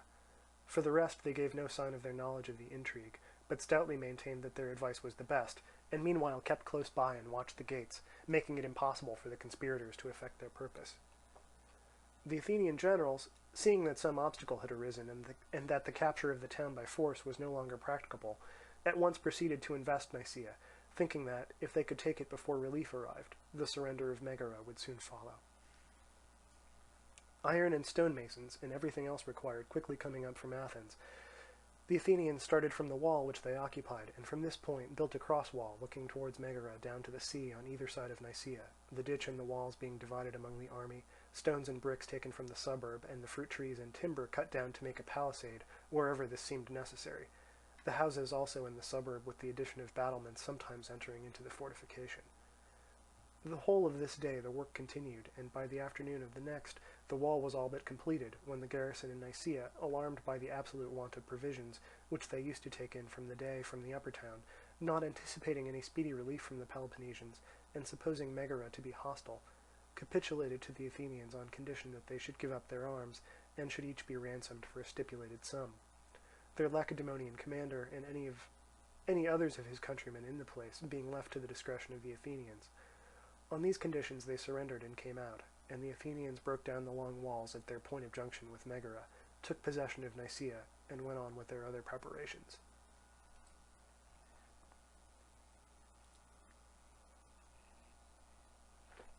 Just at this time, the Lacedaemonian Brasidas,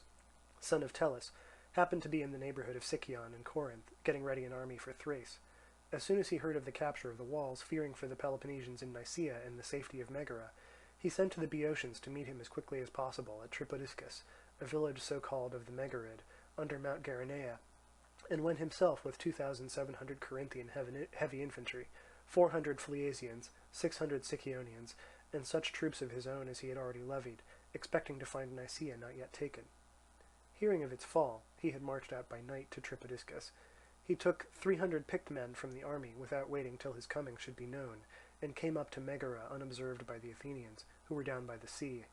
ostensibly and really if possible to attempt Nicaea, but above all to get into Megara and secure the town. He accordingly invited the townspeople to admit his party, saying that he had hopes of recovering Nicaea. However, one of the Megarian factions feared that he might expel them and restore the exiles, the other that the commons, apprehensive of this very danger, might set upon them, and the city be thus destroyed by a battle within its gates under the eyes of the ambushed Athenians. He was accordingly refused admittance, both parties electing to remain quiet and await the event, each expecting a battle between the Athenians and the relieving army, and thinking it safer to see their friends victorious before declaring in their favour. Unable to carry his point, Brasidas went back to the rest of the army. At daybreak the Boeotians joined him. Having determined to relieve Megara, whose danger they considered their own, even before hearing from Brasidas, they were already in full force at Plataea, when his messenger arrived to add spurs to their resolution, and they at once sent on to him 2,200 heavy infantry and 600 horse, returning home with the main body. The whole army thus assembled numbered 6,000 heavy infantry. The Athenian heavy infantry were drawn up by Nicaea and the sea, but the light troops being scattered over the plain were attacked by the Boeotian horse and driven to the sea, being taken entirely by surprise, as on previous occasions no relief had ever come to the Megarians from any quarter. Here the Boeotians were in their turn charged and engaged by the Athenian horse, and a cavalry action ensued which lasted a long time, and in which both parties claimed the victory. The Athenians killed and stripped the leader of the Boeotian horse and some few of his comrades who had charged right up to Nicaea, and remaining masters of the bodies gave them back under truce and set up a trophy. But regarding the action as a whole, the forces separated without either side having gained a decisive advantage, the Boeotians returning to their army and the Athenians to Nicaea.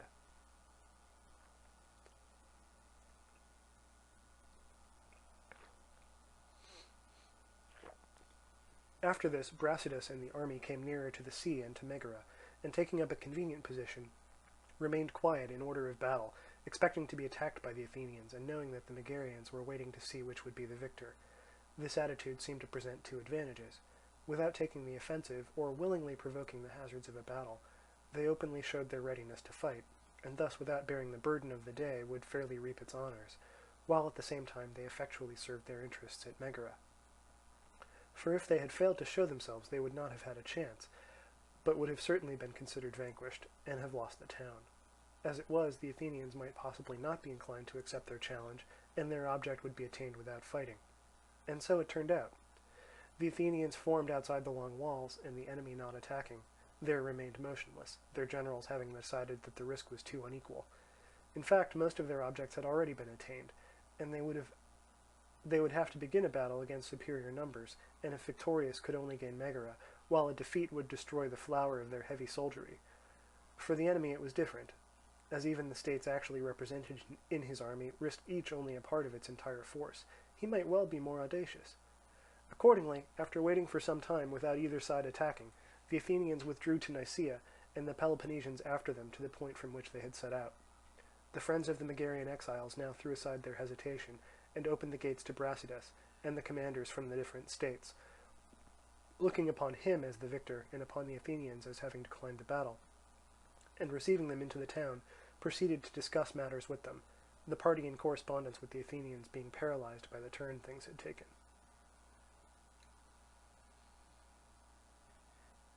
Afterwards Brasidas let the allies go home, and himself went back to Corinth to prepare for his expedition to Thrace, his original destination.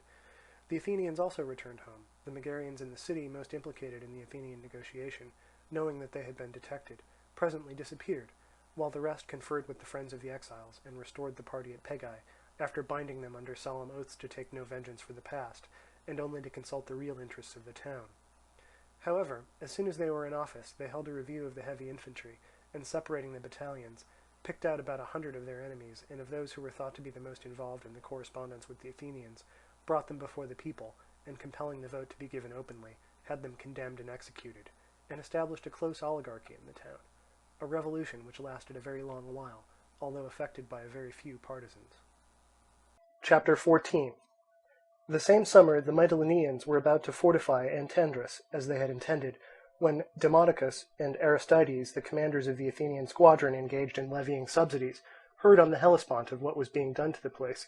Lamachus their colleague having sailed with 10 ships into the Pontus, and conceived fears of its becoming a second Anaia, the place in which the Samian exiles had established themselves to annoy Samos, helping the Peloponnesians by sending pilots to their navy, and keeping the city in agitation and receiving all its outlaws.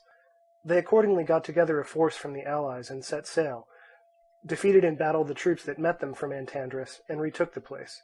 Not long after, Lamachus, who had sailed into the Pontus, lost his ships at anchor in the river Calex, in the territory of Heraclea, rain having fallen in the interior, and the flood coming suddenly down upon them, and himself and his troops passed by land through the Bithynian Thracians on the Asiatic side, and arrived at Chalcedon, the Megarian colony at the mouth of the Pontus.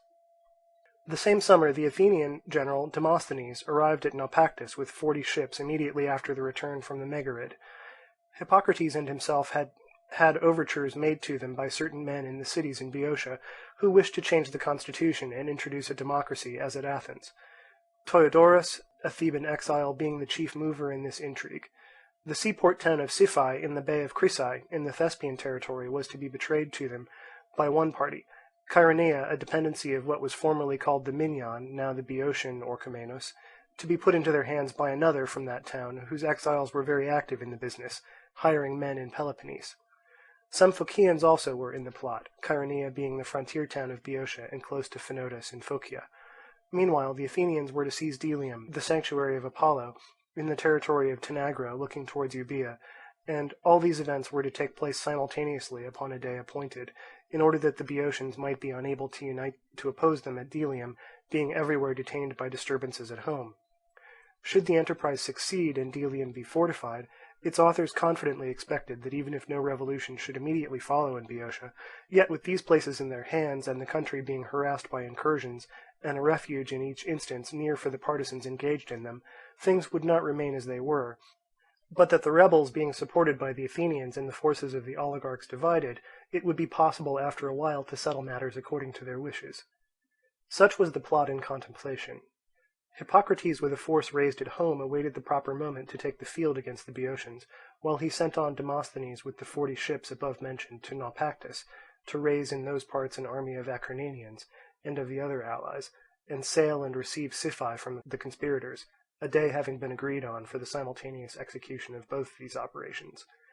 Demosthenes on his arrival found Oeniadae already compelled by the united Acarnanians to join the Athenian confederacy, and himself raising all the allies in those countries, marched against and subdued Salynthius and the Agrians, after which he devoted himself to the preparations necessary to enable him to be at Siphae by the time appointed.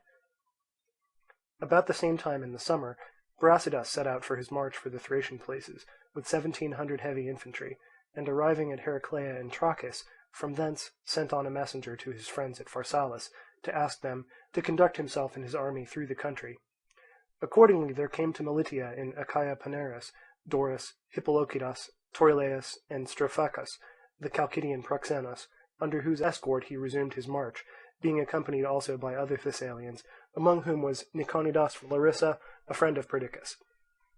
It was never very easy to traverse Thessaly without an escort, and throughout all Hellas for an armed force to pass without leave through a neighbour's country was a delicate step to take.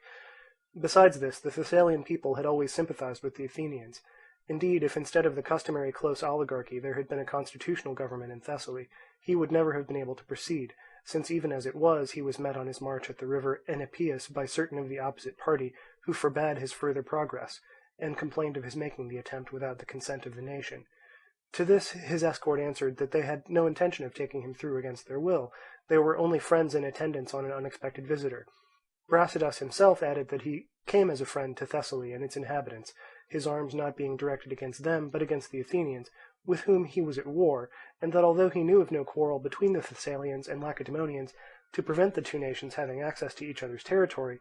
he neither would nor could proceed against their wishes. He could only beg them not to stop him. With this answer they went away, and he took the advice of his escort and pushed on without halting, before a greater force might gather to prevent him.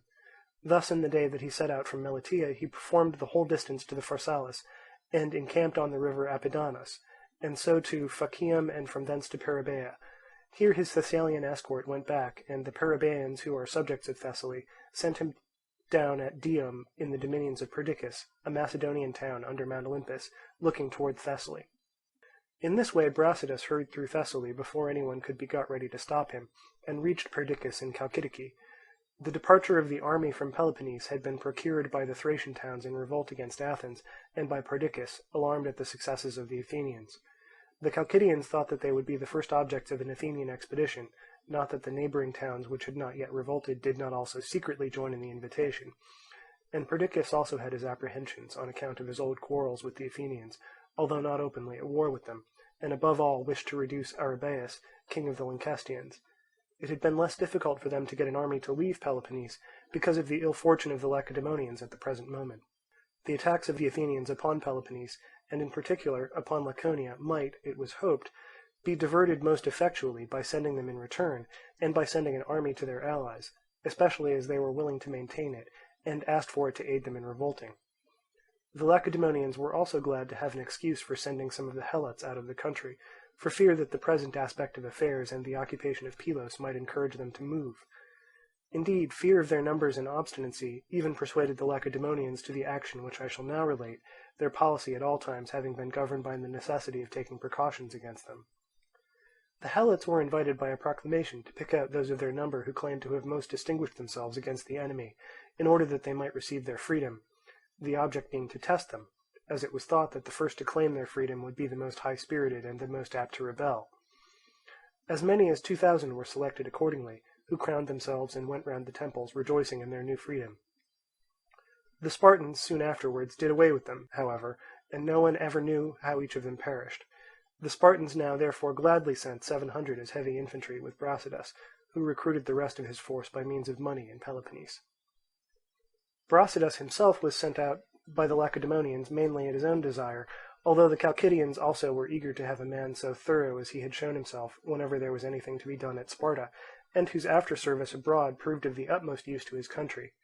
At the present moment, his just and moderate conduct toward the towns generally succeeded in procuring their revolt, besides the places which he managed to take by treachery, and thus when the Lacedaemonians desired to treat, as they ultimately did, they had places to offer in exchange, and the burden of war meanwhile shifted from Peloponnese. Later in the war, after the events in Sicily, the present valour and conduct of Brasidas, known by experience to some, by hearsay to others, was what mainly created in the allies of Athens a feeling for the Lacedaemonians. He was the first who went out and showed himself so good a man at all points, as to leave behind him the conviction that the rest were like him. Meanwhile, his arrival in the Thracian country no sooner became known to the Athenians than they declared war against Perdiccas, whom they regarded as the author of the expedition, and kept a closer watch on their allies in that quarter.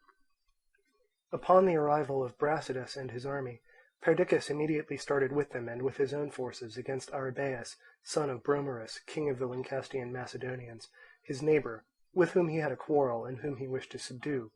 However, when he arrived with his army and Brasidas at the pass leading into Lyncus, Brasidas told him that before commencing hostilities he wished to go and try to persuade Arrhabaeus to become the ally of Lacedaemon, this latter having already made overtures intimating his willingness to make Brasidas arbitrator between them, and the Chalcidian envoys accompanying him, having warned him not to remove the apprehensions of Perdiccas, in order to ensure his greater zeal in their cause. Besides, the envoys of Perdiccas had talked at Lacedaemon about his bringing many of the places round him into alliance with them, and thus Brasidas thought he might take a larger view of the question of Arrhabaeus. Perdiccas, however, retorted that he had not brought him with him to arbitrate in their quarrel, but to put down the enemies whom he might point out to him, and that while he, Perdiccas, maintained half his army, it was a breach of faith for Brasidas to parley with Arrhabaeus. Nevertheless, Brasidas disregarded the wishes of Perdiccas and held the parley in spite of him, and suffered himself to be persuaded to lead off the army without invading the country of Arrhabaeus, after which Perdiccas, holding that faith had not been kept with him, contributed only a third instead of half of the support of the army. The same summer, without loss of time, Brasidas marched with the Chalcidians against Acanthus, a colony of the Andrians, a little before vintage. The inhabitants were divided into two parties on the question of receiving him, those who had joined the Chalcidians in inviting him, and the popular party. However, fear for their fruit, which was still out, enabled Brasidas to persuade the multitude to admit him alone, and to hear what he had to say before making a decision, and he was admitted accordingly, and appeared before the people, and not being a bad speaker for a Lacedaemonian, addressed them as follows. Acanthians. The Lacedaemonians have sent out me and my army to make good the reason that we gave for the war when we began it, viz., that we were going to war with the Athenians in order to free Hellas. Our delay in coming has been caused by mistaken expectation as to the war at home, which led us to hope, by our own unassisted efforts and without your risking anything, to effect the speedy downfall of the Athenians, and you must not blame us for this, as we are now come to the moment that we were able, prepared with your aid to do your best to subdue them. Meanwhile, I am astonished at finding your gates shut against me, and at not meeting with a better welcome. We Lacedaemonians thought of you as allies eager to have us, to whom we should come in spirit even before we were with you in body, and in this expectation undertook all the risks of a march of many days through a strange country, so far did our zeal carry us. It will be a terrible thing if after this you have other intentions, and mean to stand in the way of your own and Hellenic freedom. It is not merely that you oppose me yourselves, but wherever I may go people will be less inclined to join me, on the score that you, to whom I first came, an important town like Acanthus, and prudent men like the Acanthians, refuse to admit me. I shall have nothing to prove that the reason which I advance is the true one. It will be said either that there is something unfair in the freedom which I offer, or that I am in insufficient force and unable to protect you against an attack from Athens. Yet when I went with the army which I now have to the relief of Nicaea, the Athenians did not venture to engage me, although in greater force than I, and it is not likely they will ever send across sea against you an army as numerous as they had at Nicaea. And for myself, I have come here not to hurt but to free the Hellenes. Witness the solemn oaths by which I have bound my government that the allies that I may bring over shall be independent. And besides, my object in coming is not by force or fraud to obtain your alliance, but to offer you mine, to help you against your Athenian masters. I protest, therefore, against any suspicions of my intentions after the guarantees which I offer, and equally so against doubts of my ability to protect you, and I invite you to join me without hesitation.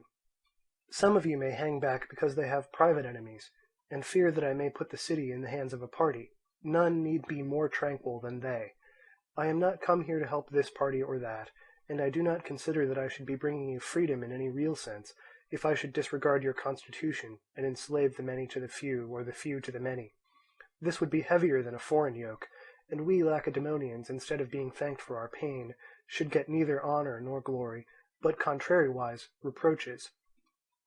The charges which strengthen our hands in the war against the Athenians would on our own showing be merited by ourselves, and more hateful in us than in those who make no pretensions to honesty, as it is more disgraceful for persons of character to take what they covet by fair-seeming fraud than by open force,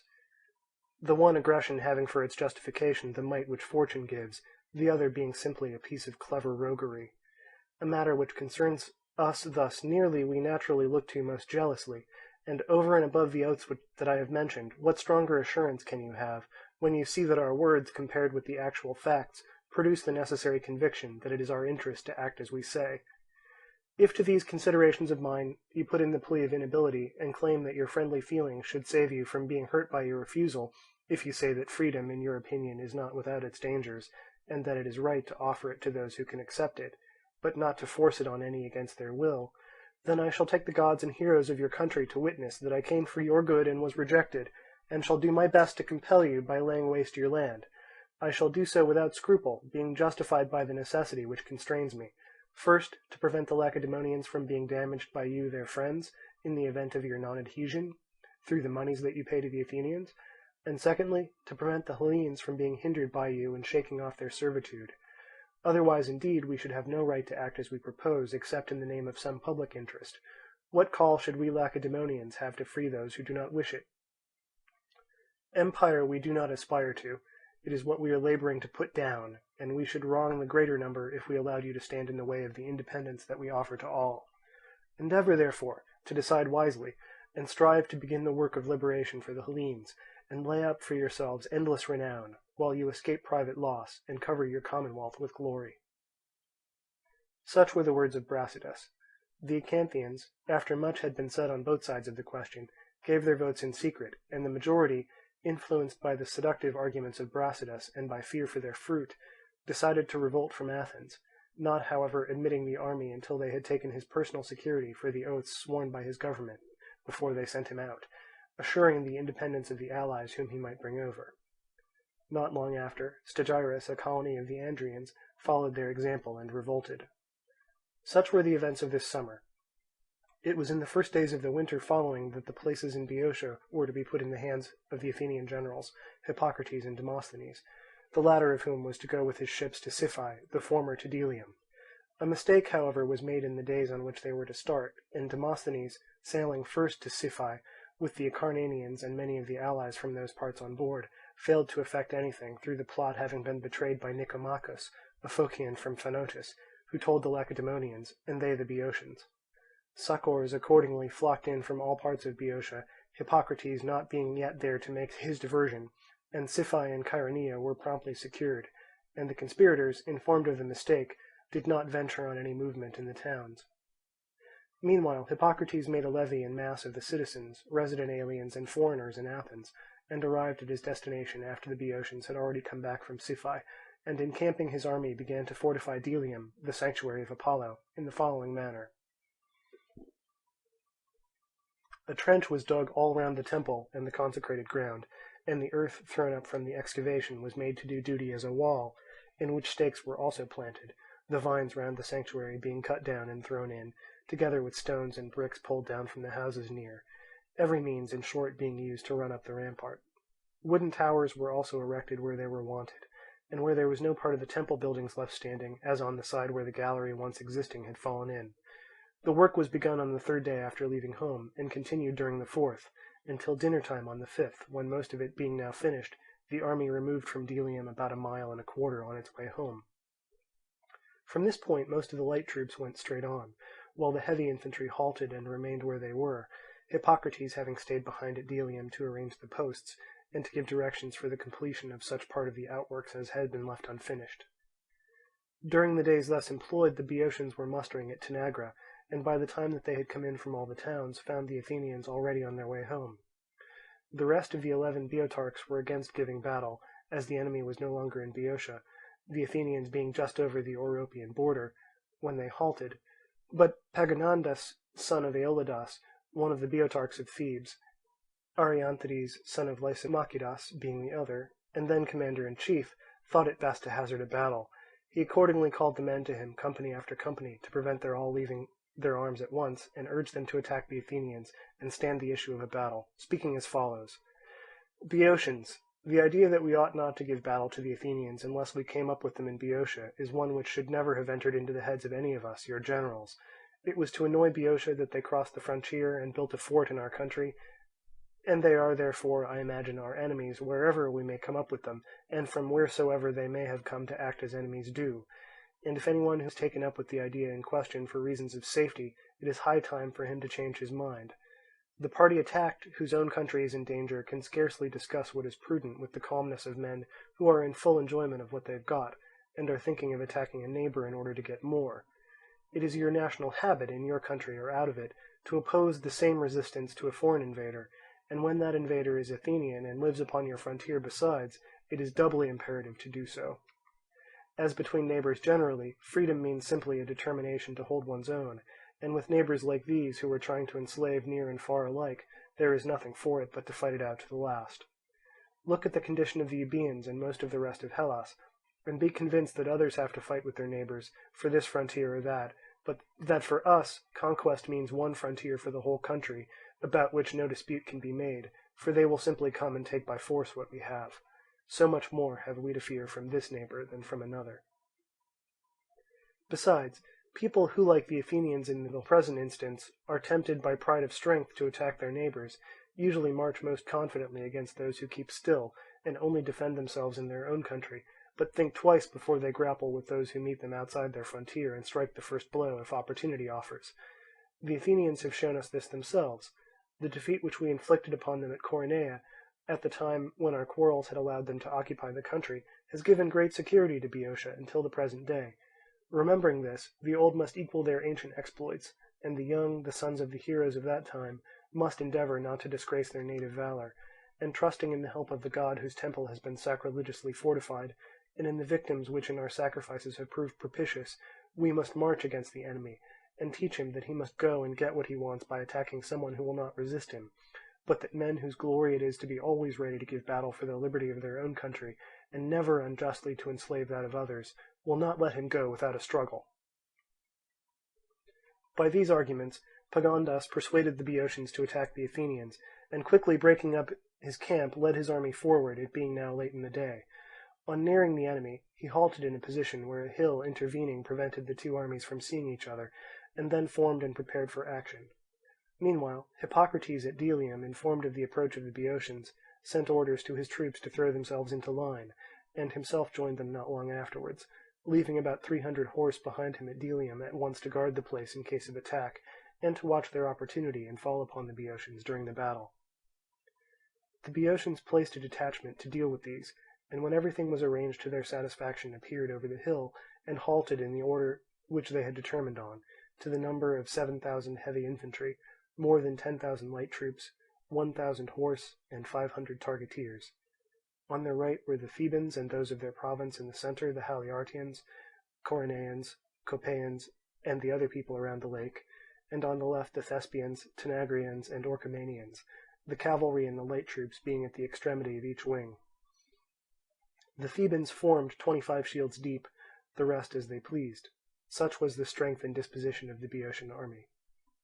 On the side of the Athenians, the heavy infantry throughout the whole army formed 8 deep, being in numbers equal to the enemy, with the cavalry upon the two wings. Light troops regularly armed there were none in the army, nor had there ever been any at Athens. Those who had joined in the invasion, though many times more numerous than those of the enemy, had mostly followed unarmed as part of the levy and mass of the citizens and foreigners at Athens, and having started first on their way home were not present in any number. The armies being now in line, and upon the point of engaging, Hippocrates the general passed along the Athenian ranks, and encouraged them as follows. Athenians, I shall only say a few words to you, but brave men require no more, and they are addressed more to your understanding than to your courage. None of you must fancy that we are going out of our way to run this risk in the country of another. Fought in their territory, the battle will be ours. If we conquer, the Peloponnesians will never invade your country without the Boeotian horse, and in one battle you will win Boeotia, and in a manner free Attica. Advance to meet them then like citizens of a country in which you all glory as the first in Hellas, and like sons of the fathers who beat them at Oinophyta with Myronides, and thus gained possession of Boeotia. Hippocrates had got halfway through the army with his exhortation, when the Boeotians, after a few more hasty words from Pagondas, struck up the Paean and came against them from the hill, the Athenians advancing to meet them and closing at a run. The extreme wing of neither army came into action, one like the other being stopped by the watercourses in the way, the rest engaged with the utmost obstinacy, shield against shield. The Boeotian left, as far as the centre, was worsted by the Athenians. The Thespians in that part of the field suffered most severely. The troops alongside them having given way, they were surrounded in a narrow space, and cut down fighting hand to hand. Some of the Athenians also fell into confusion in surrounding the enemy, and mistook and so killed each other.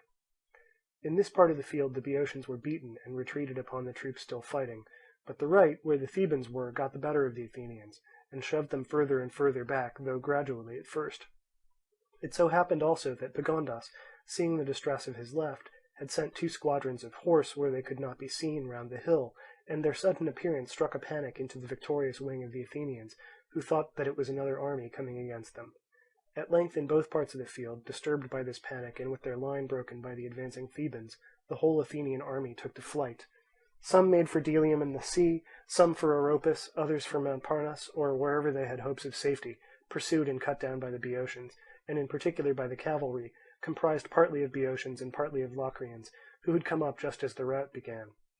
Night, however, coming on to interrupt the pursuit, the mass of the fugitives escaped more easily than they would otherwise have done. The next day the troops at Oropus and Delium returned home by sea, after leaving a garrison in the latter place, which they continued to hold, notwithstanding the defeat. The Boeotians set up a trophy, took up their own dead, and stripped those of the enemy, and leaving a guard over them, retired to Tanagra, there to take measures for attacking Delium. Meanwhile, a herald came from the Athenians to ask for the dead, but was met and turned back by a Boeotian herald, who told him that he would effect nothing until the return of himself the Boeotian herald, and who then went on to the Athenians, and told them on the part of the Boeotians that they had done wrong in transgressing the law of the Hellenes. Of what use was the universal custom protecting the temples in an invaded country, if the Athenians were to fortify Delium and live there, acting exactly as if they were on unconsecrated ground, and drawing and using for their purposes the water which they, the Boeotians, never touched except for sacred uses? Accordingly, for the god as well as for themselves, in the name of the deities concerned and of Apollo, the Boeotians invited them first to evacuate the temple, if they wished to take up the dead that belonged to them. After these words from the herald, the Athenians sent their own herald to the Boeotians to say that they had not done any wrong to the temple, and for the future would do it no more harm than they could help, not having occupied it originally in any such design, but to defend themselves from it against those who were really wronging them. The law of the Hellenes was that conquest of a country, whether more or less extensive, carried with it possession of the temples in that country, with the obligation to keep up the usual ceremonies, at least as far as possible. The Boeotians and most other people who had turned out the owners of the country and put themselves in their place by force now held as of right the temples which they originally entered as usurpers. If the Athenians could have conquered more of Boeotia, this would have been the case with them. As things stood, the piece of it which they had got they should treat as their own, and not quit unless obliged. The water they had disturbed under the impulsion of a necessity which they had not wantonly incurred, having been forced to use it in defending themselves against the Boeotians who first invaded Attica. Besides, anything done under the pressure of war and danger might reasonably claim indulgence, even in the eyes of the god, or why, pray, were the altars the asylum for involuntary offences? Transgression also was a term applied to presumptuous offenders, not to the victims of adverse circumstances. In short, which were the most impious, the Boeotians who wished to barter dead bodies for holy places, or the Athenians who refused to give up holy places to obtain what was theirs by right? The condition of evacuating Boeotia must therefore be withdrawn. They were no longer in Boeotia. They stood where they stood by the right of the sword. All that the Boeotians had to do was tell them to take up their dead under a truce according to the national custom. The Boeotians replied that if they were in Boeotia, they must evacuate that country before taking up their dead. If they were in their own country, they could do as they pleased, for they knew that, although the Oropid, where the bodies as it chanced were lying, the battle having been fought on the border, was subject to Athens, yet the Athenians could not get them without their leave. Besides, why should they grant a truce for Athenian ground? And what could be fairer than to tell them to evacuate Boeotia if they wished to get what they asked? The Athenian herald accordingly returned with this answer, without having accomplished his object. Meanwhile the Boeotians at once sent for darters and slingers from the Malian Gulf, and with 2,000 Corinthian heavy infantry who had joined them after the battle, the Peloponnesian garrison which had evacuated Nicaea, and some Megarians with them, marched against Delium, and attacked the fort, and after diverse efforts finally succeeded in taking it by an engine of the following description. They sawed in two and scooped out a great beam from end to end, and fitting it nicely together again like a pipe, hung by chains a cauldron at one extremity from which communicated an iron tube projecting from the beam, which was itself in great part plated with iron. This they brought up from a distance upon carts to the part of the wall principally composed of vines and timber, and when it was near, inserted huge bellows into their end of the beam and blew with them. The blast, passing closely confined into the cauldron, which was filled with lighted coals, sulphur, and pitch, made a great blaze, and set fire to the wall, which soon became untenable for its defenders, who left it and fled, and in this way the fort was taken. Of the garrison some were killed and 200 made prisoner, most of the rest got on board their ships and returned home.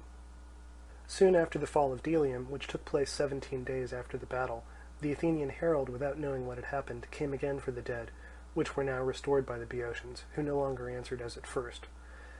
Not quite 500 Boeotians fell in the battle, and nearly 1,000 Athenians, including Hippocrates the general, besides a great number of light troops and camp followers. Soon after this battle, Demosthenes, after the failure of his voyage to Siphae, and of the plot on the town, availed himself of the Acarnanian and Agraean troops, and of the 400 Athenian heavy infantry which he had on board, to make a descent on the Sicyonian coast. Before, however, all his ships had come to shore, the Sicyonians came up and routed and chased to their ships those that had landed, killing some and taking others prisoner, after which they set up a trophy, and gave back the dead under truce.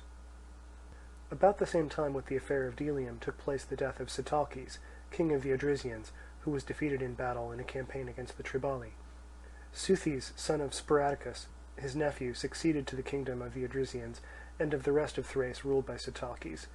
The same winter Brasidas, with his allies in the Thracian places, marched against Amphipolis, the Athenian colony on the river Strymon. A settlement upon the spot on which the city now stands was before attempted by Aristagoras, the Milesian, when he fled from King Darius,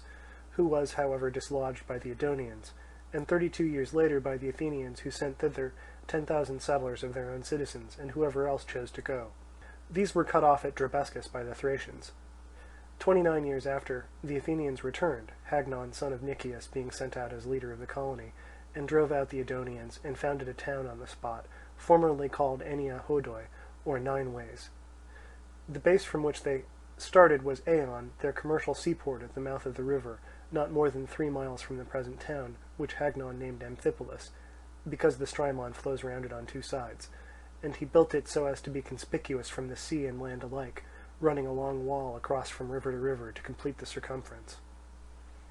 Brasidas now marched against this town, starting from Arne and Chalkidiki, arriving about dusk at Aulon and Bromiscus, where the lake of Bolbe runs into the sea. He supped there, and went on during the night. The weather was stormy, and it was snowing a little, which encouraged him to hurry on, in order, if possible, to take everyone at Amphipolis by surprise, except the party who were to betray it. The plot was carried on by some natives of Argilus, an Andrian colony, residing in Amphipolis, where they had also other accomplices gained over by Perdiccas or the Chalcidians.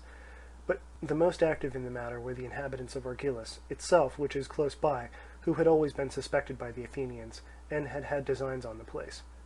These men now saw their opportunity arrive with Brasidas, and having for some time been in correspondence with their countrymen in Amphipolis for the betrayal of the town, at once received him into Argilus, and revolted from the Athenians, and that same night took him to the bridge over the river, where he found only a small guard to oppose him, the town being at some distance from the passage, and the walls not reaching down to it as at present.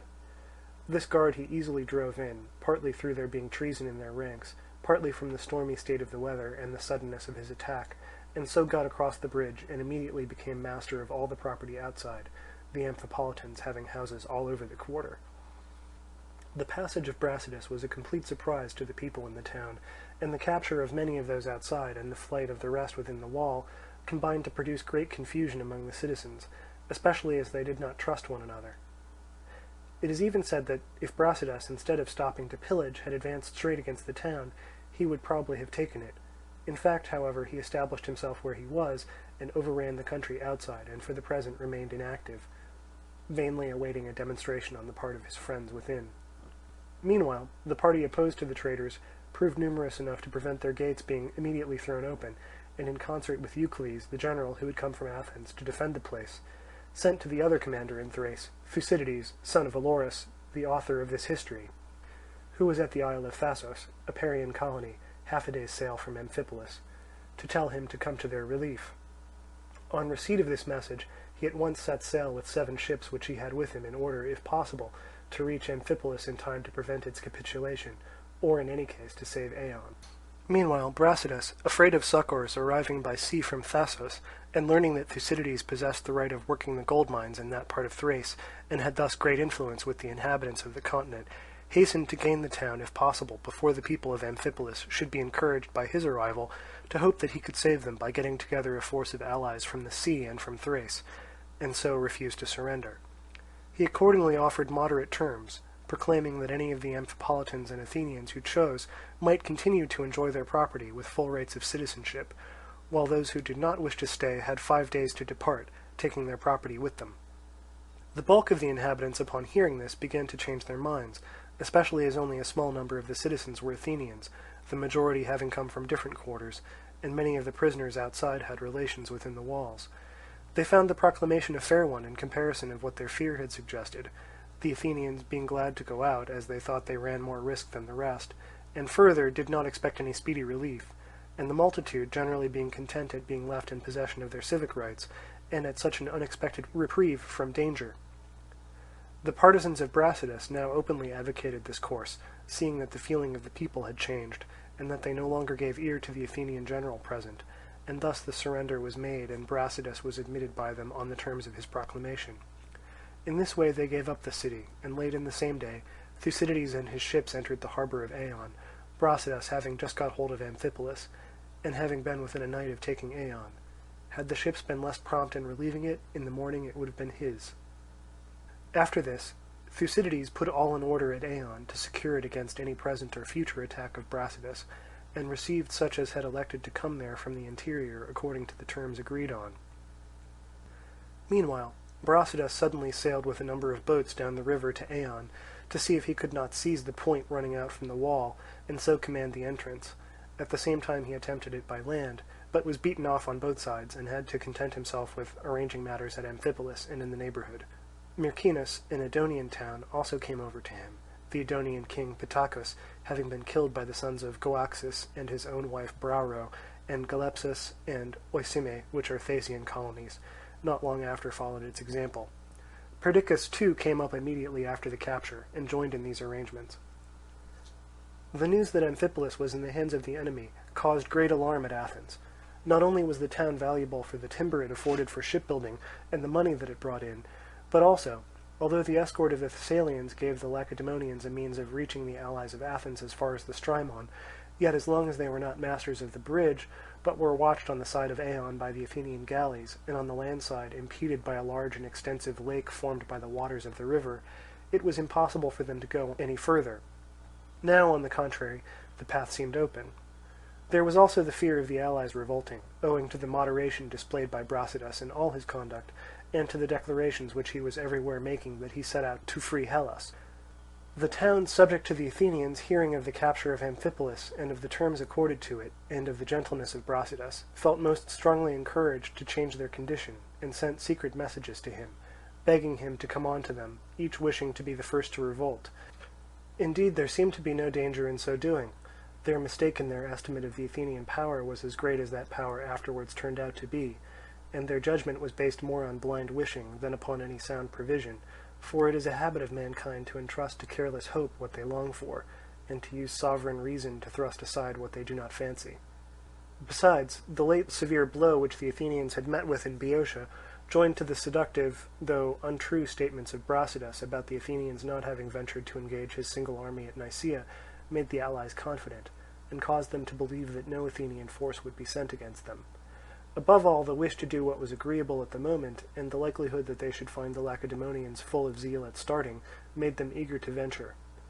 Observing this, the Athenians sent garrisons to the different towns, as far as was possible at such short notice and in winter,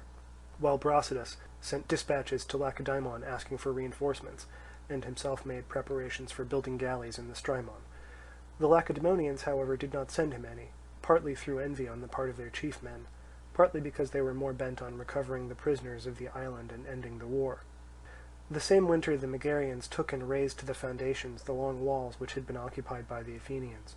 and Brasidas, after the capture of Amphipolis, marched with his allies against Acte, a promontory running out from the king's dyke with an inward curve, and ending in Athos, a lofty mountain looking towards the Aegean Sea. In it are various towns, Sanae, an Andrian colony close to the canal and facing the sea in the direction of Euboea, the others being Thissus, Cleone, Acrothi, Olyphixus, and Dium, inhabited by mixed barbarian races speaking the two languages. There is also a small Chalcidian element, but the greater numbers are Tyrrheno-Pelasgians, once settled in Lemnos and Athens, and Bisaltians, Crestonians, and Edonians, the towns being all small ones. Most of these came over to Brasidas, but Sanae and Dium held out and saw their land ravaged by him and his army. Upon their not submitting, he at once marched against Torone in Chalcidice, which was held by an Athenian garrison, having been invited by a few persons who were prepared to hand over the town. Arriving in the dark, a little before daybreak, he sat down with his army near the temple of the Dioscuri, rather more than a quarter of a mile from the city.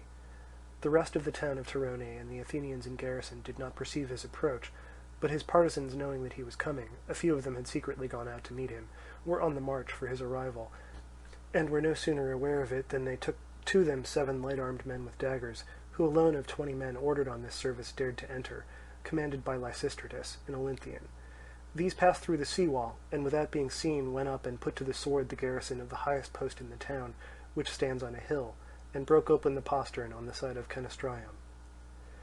Brasidas, meanwhile, came a little nearer, and then halted with his main body, sending on 100 targeteers to be ready to rush in first the moment that a gate should be thrown open, and the beacon lighted as agreed.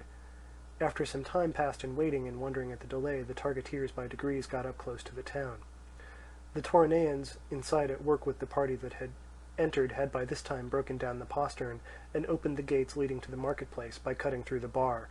and first brought some men round and let them in by the postern in order to strike a panic into the surprised townsmen by suddenly attacking them from behind and on both sides at once, after which they had raised the fire signal as had been agreed, and took in by the market gates the rest of the targeteers.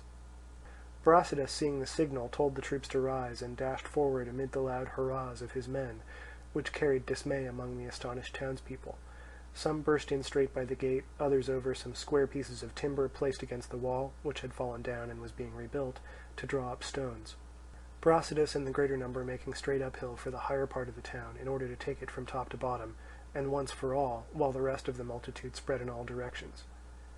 The capture of the town was effected before the great body of the Toronaeans had recovered from the surprise and confusion, but the conspirators and the citizens of their party at once joined the invaders. About 50 of the Athenian heavy infantry happened to be sleeping in the marketplace when the alarm reached them. A few of these were killed fighting, the rest escaped, some by land, others to the 2 ships on station,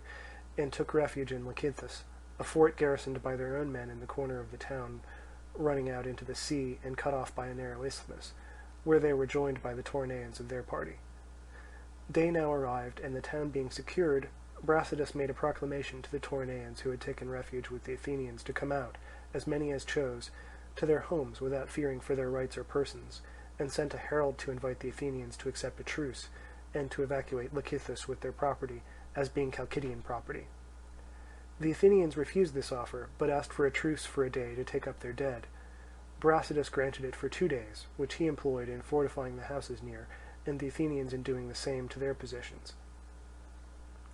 Meanwhile, he called a meeting of the Toronaeans, and said very much what he had said at Acanthus, namely that they must not look upon those who had negotiated with him for the capture of the town as bad men or as traitors, as they had not acted as they had done from corrupt motives, or in order to enslave the city, but for the good and freedom of Torone. Nor again must those who had not shared in the enterprise fancy that they would not equally reap its fruits, as he had not come to destroy either city or individual. This was the reason of his proclamation to those that had fled for refuge to the Athenians. He thought none the worse of them for their friendship for the Athenians. He believed that they had only to make trial of the Lacedaemonians, to like them as well, or even much better, as acting much more justly. It was for want of such a trial that they were now afraid of them. Meanwhile, he warned all of them to prepare to be staunch allies, and for being held responsible for all faults in future. For the past they had not wronged the Lacedaemonians, but had been wronged by others who were too strong for them, and any opposition that they might have offered him could be excused. Having encouraged them with this address, as soon as the truce expired he made his attack upon Lecythus, the Athenians defending themselves from a poor wall and from some houses with parapets. One day they beat him off, the next the enemy were preparing to bring up an engine against them, from which they meant to throw fire upon the wooden defences, and the troops were already coming up to the point where they fancied they could best bring up the engine, and where place was most assailable. Meanwhile the Athenians put a wooden tower upon a house opposite, and carried up a quantity of jars and casks of water and big stones, and a large number of men also climbed up. The house thus laden too heavily suddenly broke down with a loud crash, at which the men who were near and saw it were more vexed than frightened, but those not so near, and still more those furthest off, thought that the place was already taken at that point, and fled in haste to the sea and the ships. Brasidas, perceiving that they were deserting the parapet, and seeing what was going on, dashed forward with his troops, and immediately took the fort, and put to the sword all whom he found in it. In this way the place was evacuated by the Athenians, who went across in their boats and ships to Pallene. Now there is a temple of Athena in Lecythus, and Brasidas had proclaimed, in the moment of making the assault, that he would give 30 silver minae to the first on the wall. Being now of opinion that the capture was scarcely due to human means, he gave the 30 minae to the goddess for her temple, and razed and cleared Lecythus, and made the whole of it consecrated ground. The rest of the winter he spent in settling the places in his hands, and in making designs upon the rest, and with the expiration of the winter the 8th year of this war ended. In the spring of the summer following, the Lacedaemonians and Athenians made an armistice for a year, the Athenians thinking that they would thus have full leisure to take their precautions before Brasidas could procure the revolt of any more of their towns, and might also, if it suited them, conclude a general peace. The Lacedaemonians, divining the actual fears of the Athenians, and thinking that after tasting a respite from trouble and misery they would be more disposed to consent to a reconciliation, and to give back the prisoners, and make a treaty for the longer period. The great idea of the Lacedaemonians was to get their men back while Brasidas's good fortune lasted. Further successes might make the struggle a less unequal one in Chalcidice, but would leave them still deprived of their men, and even in Chalcidice not more than a match for the Athenians, and by no means certain of victory. An armistice was accordingly concluded by Lacedaemon, and her allies upon the terms following. As to the temple and the oracle of the Pythian Apollo, we are agreed that whosoever will shall have access to it, without fraud or fear, according to the usages of his forefathers. The Lacedaemonians and the allies present agree to this, and promise to send heralds to the Boeotians and Phocians, and to do their best to persuade them to agree likewise. 2. As to the treasure of the god, we agree to exert ourselves to detect all malversators, truly and honestly following the customs of our forefathers, we and you and all others willing to do so, all following the customs of our forefathers. As to these points, the Lacedaemonians and the other allies are agreed, as has been said. 3. As to what follows, the Lacedaemonians and the other allies agree, if the Athenians conclude a treaty, to remain, each of us in our own territory, retaining our respective acquisitions. The garrison in Coryphasium keeping within Bufras and Tomaeus, that in Cythera attempting no communication with the Peloponnesian confederacy, neither we with them nor they with us. That in Nicaea and Minoa, not crossing the road leading from the gates of the temple of Nisus to that of Poseidon, and from thence straight to the bridge at Minoa, the Megarians and the allies being equally bound not to cross this road, and the Athenians retaining the island they have taken, without any communication on either side. As to Troezen, each side retaining what it has, and as was arranged with the Athenians. 4. As to the use of the sea, so far as refers to their own coast, and to that of their confederacy, that the Lacedaemonians and their allies may voyage upon it any vessel rowed by oars, and of not more than 500 talents tonnage, not a vessel of war. 5. That all heralds and embassies, with as many attendants as they please for concluding the war and adjusting claims, shall have free passage, going and coming, to Peloponnese or Athens, by land and by sea. That during the truce, deserters whether bond or free shall be received neither by you nor by us. 7. Further, that satisfaction shall be given by you to us, and by us to you, according to the public law of our several countries, all disputes being settled by law without recourse to hostilities. The Lacedaemonians and allies agree to these articles, but if you have anything fairer or juster to suggest, come to Lacedaemon and let us know. Whatever shall be just will meet with no objection from either the Lacedaemonians or from the allies. Only let those who come with full powers, as you desire us. The truce shall be for 1 year. Approved by the people. The tribe of Achamantis had the prytany. Phoenippus was secretary, Niciades chairman. Laches moved, in the name of the good luck of the Athenians, that they should conclude the armistice upon the terms agreed upon by the Lacedaemonians and the allies. It was agreed accordingly in the popular assembly that the armistice should be for 1 year, beginning that very day, the 14th of the month of Elaphebolion, during which time ambassadors and heralds should go and come between the two countries, to discuss the bases of a pacification. That the generals and prytanes should call an assembly of the people, in which the Athenians should first consult on the peace, and on the mode in which the embassy for putting an end to the war should be admitted. That the embassy now present should at once take the engagement before the people to keep well and truly this truce for 1 year. On these terms the Lacedaemonians concluded with the Athenians and their allies on the 12th day of the Spartan month Gerastius, the allies also taking the oaths. Those who concluded and poured the libations were Taras, son of Ecotimides, Athenaeus, son of Pericleidas, and Philocaridas, son of Eryxidiades. Lacedaemonians: Aeneas, son of Octius, and Euphamidas, son of Aristonemus. Corinthians: Damotimus, son of Naucrates, and Onesimus, son of Megacles. Sicyonians: Nicasus, son of Cecilus, and Menecrates, son of Amphidorus. Megarians: and Amphius, son of Eupidas, an Apidorian, and the Athenian generals Nicostratus, son of Diotrephes, Nicias, son of Niceratus, and Autocles, son of Ptolemaeus. Such was the armistice, and during the whole of it conferences went on with the subject of a pacification. In the days in which they were going backwards and forwards to these conferences, Scione, a town in Pallene, revolted from Athens and went over to Brasidas. The Scionians say they are Pallenians from Peloponnese, and that their first founders on their voyage from Troy were carried into this spot by the storm which the Achaeans were caught in, and there settled. The Scionians had no sooner revolted than Brasidas crossed over by night to Scione, with a friendly galley ahead and himself in a small boat some way behind, his idea being that if he fell in with a vessel larger than the boat he would have the galley to defend him, while a ship that was a match for the galley would probably neglect the small vessel to attack the larger one, and thus leave him time to escape. His passage effected, he called a meeting of the Scionians,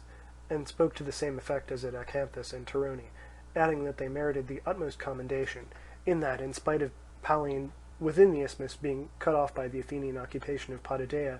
and of their own practically insular position, they had of their own free will gone forward to meet their liberty, instead of timorously waiting until they had been, by force, compelled to their own manifest good. This was a sign that they would valiantly undergo any trial, however great, and if he should order affairs as he intended, he should count them among the truest and sincerest friends of the Lacedaemonians, and would in every other way honour them. The Scionians were elated by his language, and even those who had at first disapproved of what was being done, catching the general confidence, they determined on a vigorous conduct of the war, and welcomed Brasidas with all possible honours, publicly crowning him with the crown of gold as the liberator of Hellas, while private persons crowded round him and decked him with garlands as though he had been an athlete. Meanwhile Brasidas left them a small garrison for the present, and crossed back again, and not long afterwards sent over a larger force, intending with the help of the Scionians to attempt Mende and Potidea before the Athenians should arrive. Scione, he felt, being too like an island for them not to relieve it. He had besides intelligence in the above towns about their betrayal. In the midst of his designs upon the towns in question, a galley arrived with the commissioners carrying round the news of the armistice, Aristonemus for the Athenians and Athenaeus for the Lacedaemonians. The troops now crossed back to Torone, and the commissioners gave Brasidas notice of the convention. All the Lacedaemonian allies in Thrace accepted what had been done, and Aristonemus made no difficulty about the rest, but finding, on counting the days, that the Scionians had revolted after the date of the convention, refused to include them in it. To this Brasidas earnestly objected, asserting that the revolt took place before, and would not give up the town. Upon Aristonemus reporting the case to Athens, the people at once prepared to send an expedition to Scione. Upon this, envoys arrived from Lacedaemon, alleging that this would be a breach of the truce, and laying claim to the town upon the faith of the assertion of Brasidas, and meanwhile offering to submit the question to arbitration. Arbitration, however, was what the Athenians did not choose to risk, being determined to send troops at once to the place, and furious at the idea of even the islanders now daring to revolt, in a vain reliance upon the power of the Lacedaemonians by land. Besides, the facts of the revolt were rather as the Athenians contended, the Scionians having revolted 2 days after the convention. Cleon accordingly succeeded in carrying a decree to reduce and put to death the Scionians, and the Athenians employed the leisure which they now enjoyed in preparing for the expedition. Meanwhile Mende revolted, a town in Pallene and a colony of the Eretrians, and was received without scruple by Brasidas, in spite of its having evidently come over during the armistice, on account of certain infringements of the truce alleged by him against the Athenians. This audacity of Mende was partly caused by seeing Brasidas forward in the matter, and by the conclusions drawn from his refusal to betray Scione, and besides, the conspirators in Mende were few, and, as I have already intimated, had carried on their practices too long, not to fear detection for themselves, and not to wish to force the inclination of the multitude. This news made the Athenians more furious than ever, and they at once prepared against both towns. Brasidas, expecting their arrival, conveyed away to Olynthus in Chalcidice the women and children of the Scionians and Mendians, and sent over to them 500 Peloponnesian heavy infantry and 300 Chalcidian targeteers, all under the command of Polydamidas. Leaving these two towns to prepare together against the speedy arrival of the Athenians, Brasidas and Perdiccas started on a second joint expedition into Lyncus against Arrhabaeus, the latter with the forces of Macedonian subjects and a corps of heavy infantry composed of Hellenes domiciled in the country, the former with the Peloponnesians whom he still had with him, and the Chalcidians, Acanthians, and the rest in such force as they were able. In all there were about 3,000 Hellenic heavy infantry, accompanied by all the Macedonian cavalry with the Chalcidians, near 1,000 strong, besides an immense crowd of barbarians. On entering the country of Arrhabaeus, they found the Lyncestians encamped awaiting them, and themselves took up a position opposite. The infantry on either side were upon a hill with a plain between them, into which the horse of both armies first galloped down and engaged a cavalry action. After this the Lyncestian heavy infantry advanced from their hill to join their cavalry and offered battle, upon which Brasidas and Perdiccas also came down to meet them, and engaged and routed them with heavy loss, the survivors taking refuge upon the heights and there remaining inactive. The victors now set up a trophy, and waited 2 or 3 days for the Illyrian mercenaries who were to join Perdiccas. Perdiccas then wished to go on and attack the villages of Arrhabaeus, and to sit still no longer, but Brasidas, afraid that the Athenians might sail up during his absence, and of something happening to Mende, and seeing besides that the Illyrians did not appear, far from seconding this wish, was anxious to return. While they were thus disputing, the news arrived that the Illyrians had actually betrayed Perdiccas and had joined Arrhabaeus, and the fear inspired by their warlike character made both parties now think it best to retreat. However, owing to the dispute, nothing had been settled as to when they should start, and night coming on, the Macedonians and the barbarian crowd took fright in a moment in one of those mysterious panics to which great armies are liable, and persuaded that an army many times more numerous than that which had really arrived was advancing and all but upon them, suddenly broke and fled in the direction of home, and thus compelled Perdiccas, who at first did not perceive what had occurred, to depart without seeing Brasidas, the two armies being encamped at a considerable distance from each other. At daybreak, Brasidas, perceiving that the Macedonians had gone on, and that the Illyrians and Arrhabaeus were on the point of attacking him, formed his heavy infantry into a square, with the light troops in the centre, and himself also prepared to retreat. Posting his youngest soldiers to dash out wherever the enemy should attack them, he himself with 300 picked men in the rear intended to face about during the retreat and beat off the most forward of their assailants. Meanwhile, before the enemy approached, he sought to sustain the courage of his soldiers with the following hasty exhortation. Peloponnesians, if I did not suspect you of being dismayed at being left alone to sustain the attack of a numerous and barbarian enemy, I should just have said a few words to you as usual without further explanation. As it is, in the face of the desertion of our friends and the numbers of the enemy, I have some advice and information to offer, which, brief as they must be, will, I hope, suffice for the more important points. The bravery that you habitually display in war does not depend on your having allies at your side in this or that encounter, but on your native courage, nor have numbers any terrors for citizens of states like yours, in which the many do not rule the few, but rather the few the many, owing their position to nothing else than to superiority in the field. Inexperience now makes you afraid of barbarians, and yet the trial of strength which you had with the Macedonians among them, and my own judgment, confirmed by what I hear from others, should be enough to satisfy you that they will not prove formidable. Where an enemy seems strong, but is really weak, a true knowledge of the facts makes his adversary the bolder, just as a serious antagonist is encountered most confidently by those who do not know him. Thus the present enemy might terrify an inexperienced imagination. They are formidable in outward bulk, their loud yelling is unbearable, and the brandishing of their weapons in the air has a threatening appearance. But when it comes to real fighting with an opponent who stands his ground, they are not what they have seemed. They have no regular order that they should be ashamed of deserting their positions when hard pressed. Flight and attack are with them equally honourable, and afford no test of courage. Their independent mode of fighting, never leaving anyone who wants to run away without a fair excuse for so doing. In short, they think frightening you at a secure distance a surer game than meeting you hand to hand, otherwise they would have done the one and not the other. You can thus plainly see that the terrors with which they were at first invested are in fact trifling enough, though to the eye and ear very prominent. Stand your ground, therefore, when they advance, and again wait your opportunity to retire in good order, and you will reach a place of safety all the sooner, and will know forever afterwards that rabble such as these, to those who sustain their first attack, do but show off their courage by threats of the terrible things that they are going to do at a distance, but with those who give way to them are quick enough to display their heroism in pursuit when they can do so without danger. With this brief address, Brasidas began to lead off his army. Seeing this, the barbarians came on with much shouting and hubbub, thinking that he was flying, and that they would overtake him and cut him off. But wherever they charged, they found the young men ready to dash out against them, while Brasidas with his picked company sustained their onset. Thus the Peloponnesians withstood the first attack, to the surprise of the enemy, and afterwards received and repulsed them as fast as they came on, retiring as soon as their opponents became quiet. The main body of the barbarians ceased therefore to molest the Hellenes, with Brasidas in the open country, and leaving behind a certain number to harass their march, the rest went on after the flying Macedonians, slaying those with whom they came up, and so arrived in time to occupy the narrow pass between two hills that leads into the country of Arrhabaeus. They knew that this was the only way by which Brasidas could retreat, and now proceeded to surround him just as he entered the most impracticable part of the road, in order to cut him off. Brasidas, perceiving their intention, told his 300 to run on without order, each as quickly as he could to the hill which seemed easiest to take, and to try to dislodge the barbarians already there before they should be joined by the main body closing round him. These attacked and overpowered the party upon the hill, and the main army of the Hellenes now advanced with less difficulty toward it,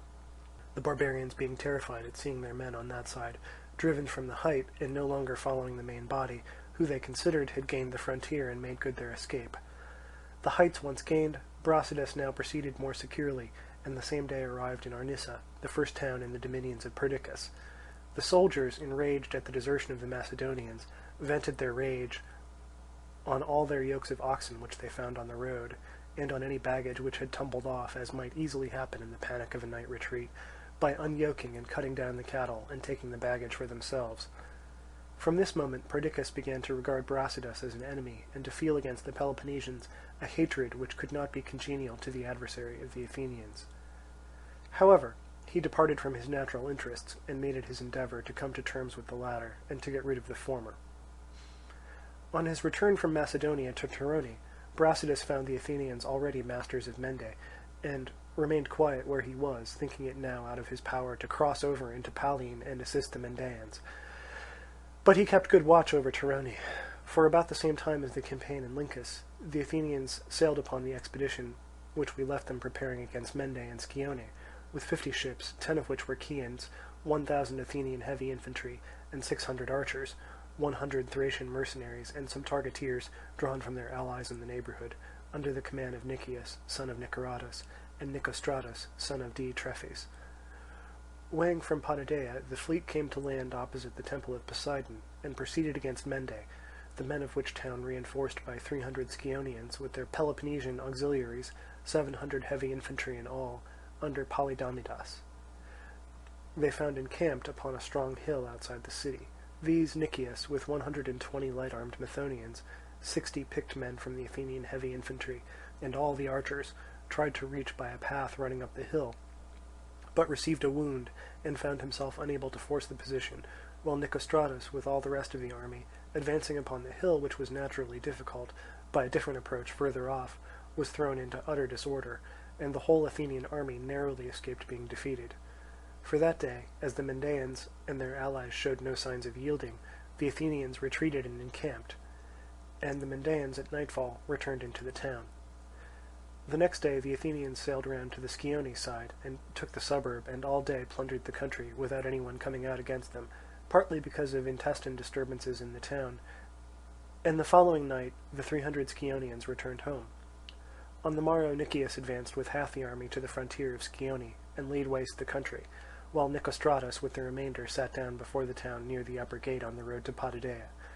The arms of the Mendaeans and of their Peloponnesian auxiliaries within that wall happened to be piled in that quarter, where Polydamidas accordingly began to draw them up for battle, encouraging the Mendaeans to make a sortie. At this moment one of the popular party answered him factiously that they would not go out and did not want a war, and for thus answering was dragged by the arm and knocked about by Polydamidas. Hereupon the infuriated commons at once seized their arms and rushed at the Peloponnesians and at their allies of the opposite faction. The troops thus assaulted were at once routed, partly from the suddenness of the conflict, and partly through fear of the gates being opened to the Athenians, with whom they imagined that the attack had been concerted. As many as were not killed on the spot took refuge in the citadel, which they had held from the first, and the whole Athenian army, Nicias having by this time returned and being close to the city, now burst into Mende, which had opened its gates without any convention, and sacked it just as if they had taken it by storm, the generals even finding some difficulty in restraining them from also massacring the inhabitants. After this the Athenians told the Mendaeans that they might retain their civil rights, and themselves judge their supposed authors of the revolt, and cut off the party in the citadel by a wall built down to the sea on either side, appointing troops to maintain the blockade. Having thus secured Mende, they proceeded against Scione. The Scioneans and Peloponnesians marched out against them, occupying a strong hill in front of the town, which had to be captured by the enemy before they could invest the place. The Athenians stormed the hill, defeated and dislodged its occupants, and having encamped and set up a trophy, prepared for the work of circumvallation. Not long after they had begun their operations, the auxiliaries besieged in the citadel of Mende forced the guard by the seaside, and arrived by night at Scione, into which most of them succeeded in entering, passing through the besieging army. While the investment of Scione was in progress,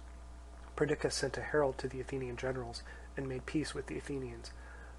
through spite against Brasidas for the retreat from Lyncus, from which moment indeed he had begun to negotiate. The Lacedaemonian Ischagoras was just then upon the point of starting with an army overland to join Brasidas, and Perdiccas, being now required by Nicias to give some proof of the sincerity of his reconciliation to the Athenians, and being himself no longer disposed to let the Peloponnesians into his country, put in motion his friends in Thessaly, with whose chief men he always took care to have relations, and so effectually stopped the army in its preparations that they did not even try the Thessalians. Ischagoras himself, however, with Ammianius and Aristeus, succeeded in reaching Brasidas. They had been commissioned by the Lacedaemonians to inspect the state of affairs, and brought out from Sparta, in violation of all precedent, some of their young men to put in command of the towns, to guard against their being entrusted to the persons upon the spot. Brasidas accordingly placed Clearidas, son of Cleonymus, in Amphipolis, and Pasitelidas, son of Hegesander, in Torone. The same summer the Thebans dismantled the wall of the Thespians on the charge of Atticism, having always wished to do so, and now finding it an easy matter, as the flower of the Thespian youth had perished in the battle with the Athenians. The same summer also the temple of Hera at Argos was burnt down, through Chrysis, the priestess, placing a lighted torch near the garlands and then falling asleep, so that they all caught fire and were in a blaze before she observed it. Chrysis that very night fled to Phlius for fear of the Argives, who agreeably to the law in such a case appointed another priestess named Phineus. Chrysis at the time of her flight had been priestess for 8 years of the present war and half the 9th. At the close of the summer the investment of Scione was completed, and the Athenians, leaving a detachment to maintain the blockade, returned with the rest of their army. During the winter following, the Athenians and Lacedaemonians were kept quiet by the armistice, but the Mantineans and Tegeans and their respective allies fought a battle at Laodicum in the Orestid. The victory remained doubtful, as each side routed one of the wings opposed to them, and both set up trophies and sent spoils to Delphi. After heavy loss on both sides, the battle was undecided, and night interrupted the action. Yet the Tegeans passed the night on the field and set up a trophy at once, while the Mantineans withdrew to Bucolion and set up theirs afterwards. At the close of the same winter, in fact almost in spring, Brasidas made an attempt upon Potidæa. He arrived by night and succeeded in planting a ladder against the wall without being discovered, the ladder being planted just in the interval between the passing round of the bell and the return of the man who brought it back. Upon the garrison, however, taking the alarm immediately afterwards, before his men came up, he quickly led off his troops without waiting until it was day. So ended the winter, and the 9th year of this war, of which Thucydides is the historian,